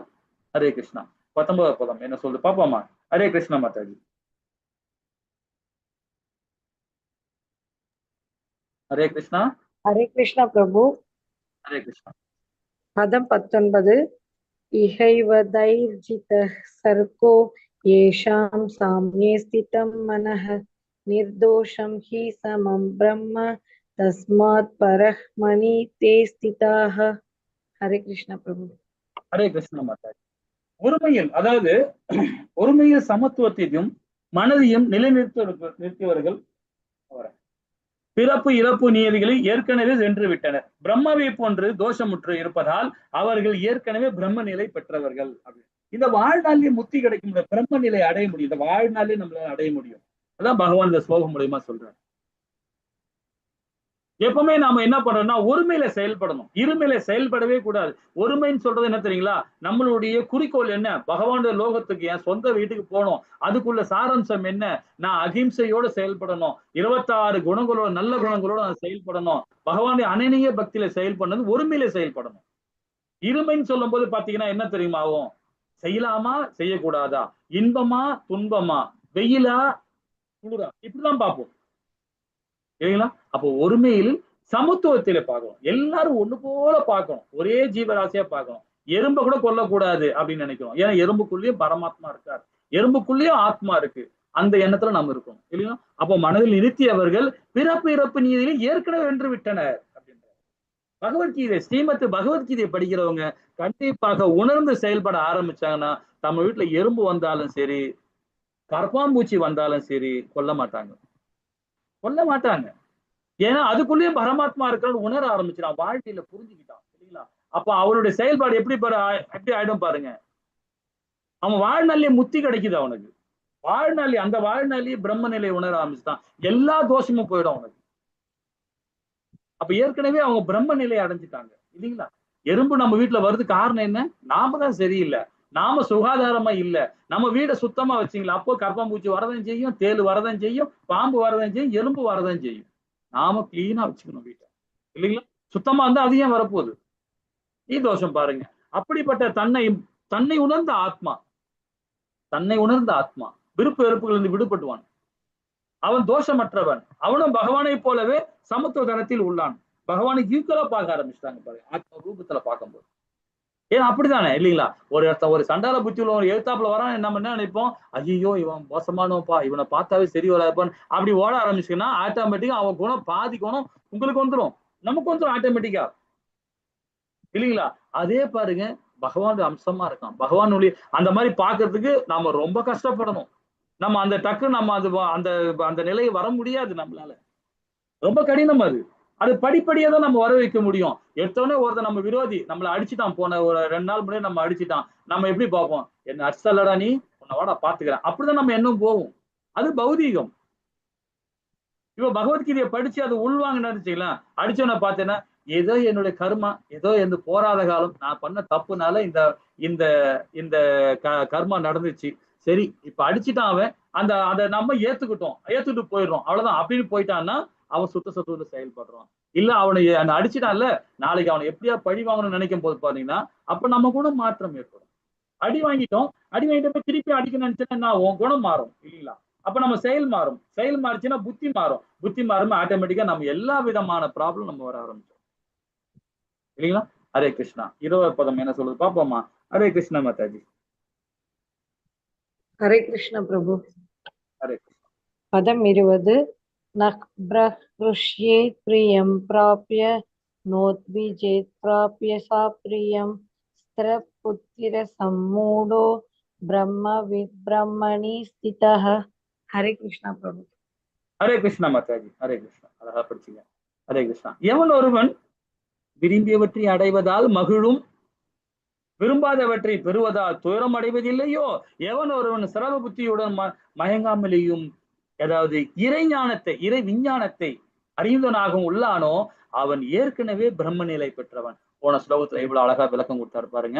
ஒருமையில் சொல்றாரு. ஒருமையில் சொல்லும் போது என்ன பண்ணும், எல்லாருமே சமத்துவத்தில் பார்க்கணும்ன்ற. சமத்துவம் என்னது, இவன் இந்த ஜாதி அந்த மதம் இந்த மதம் பார்க்காம எல்லாரையும் ஒரு நிலையை பார்க்கணும் இதுல சொன்னாரு. ஆனா இதே ஸ்லோகத்துல பாருங்க, எவன் ஒருவன் விரும்பியவற்றை அடைவதால் பற்று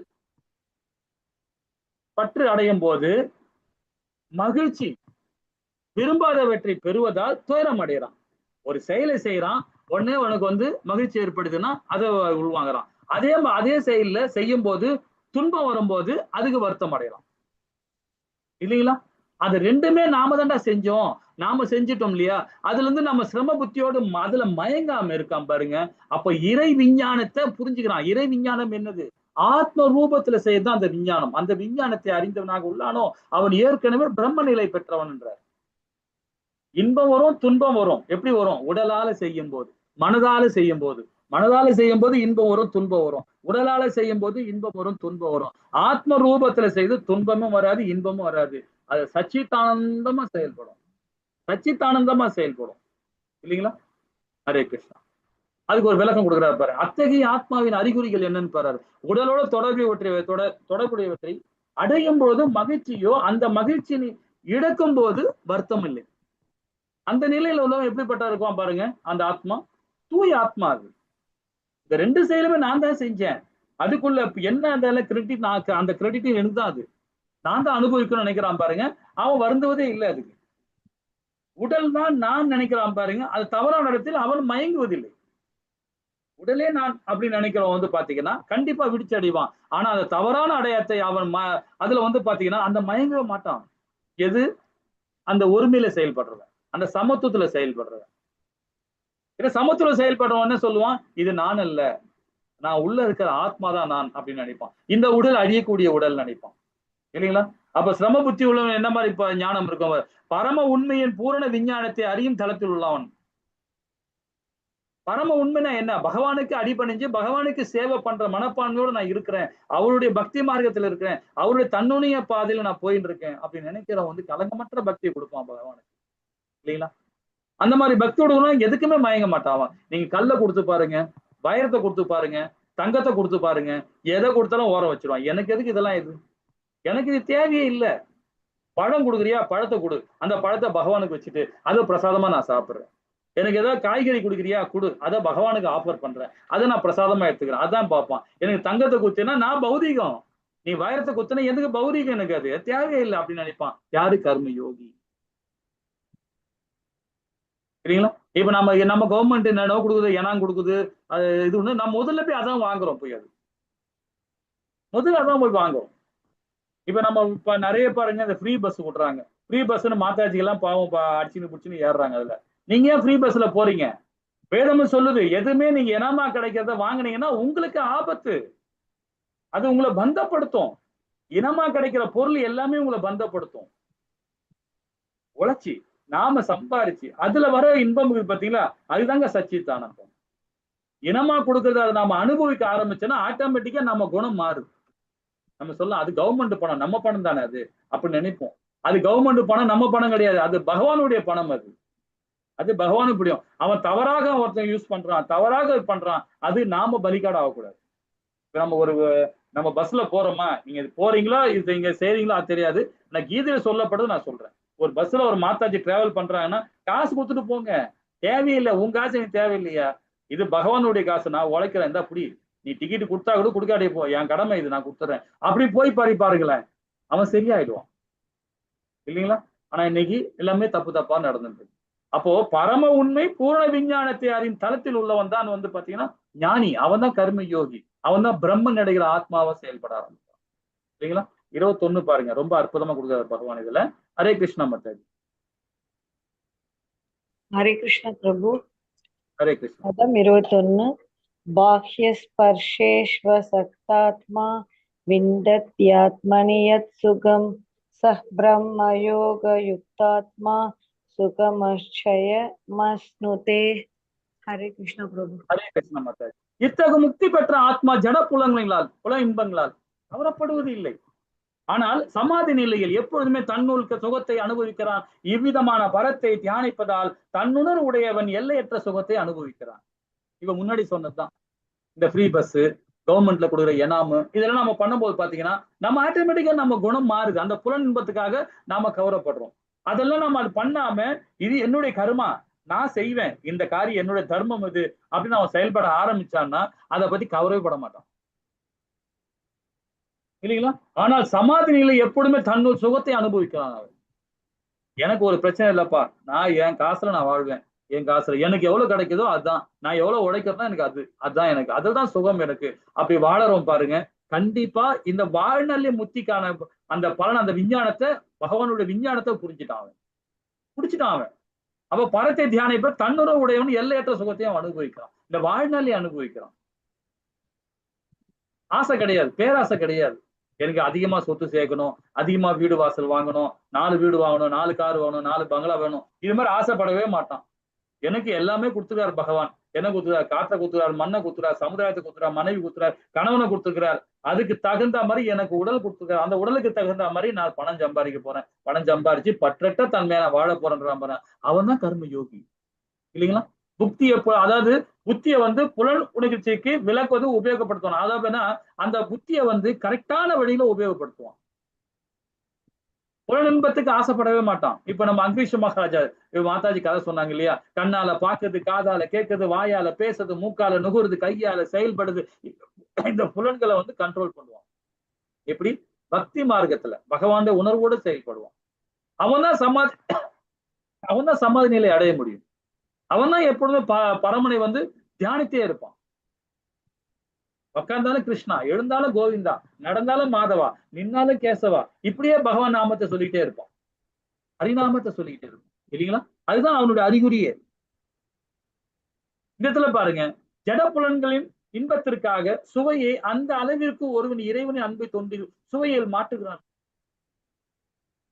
அந்த அளவிற்கு அவன் வெற்றி பெற்றவன் ஆவான். எல்லா செயலுமே, உட்கார்ந்தாலும், நின்னாலும், எழுந்தாலும், படுத்தாலும், தூங்கினாலும், ஓடினாலும், என்ன தானம் கொடுத்தாலும் சரி, இது எல்லாமே பகவானை மையப்படுத்தி அவன் செயல்படும் போது பாத்தீங்கன்னா பூர்ண அடைகிறான் இல்லைங்க? பூர்ணத்துவம் அடைகிறான். ஹரே கிருஷ்ணா. இதோட இந்த கிளாஸ் நிறுத்திப்போம். நாளைக்கு 22வது 11 படிப்போம். வாஞ்ச கல்பத்தராய கிருப சிந்தேவ சபனானா பாவனிய விஷ்ணு நமோ நமக.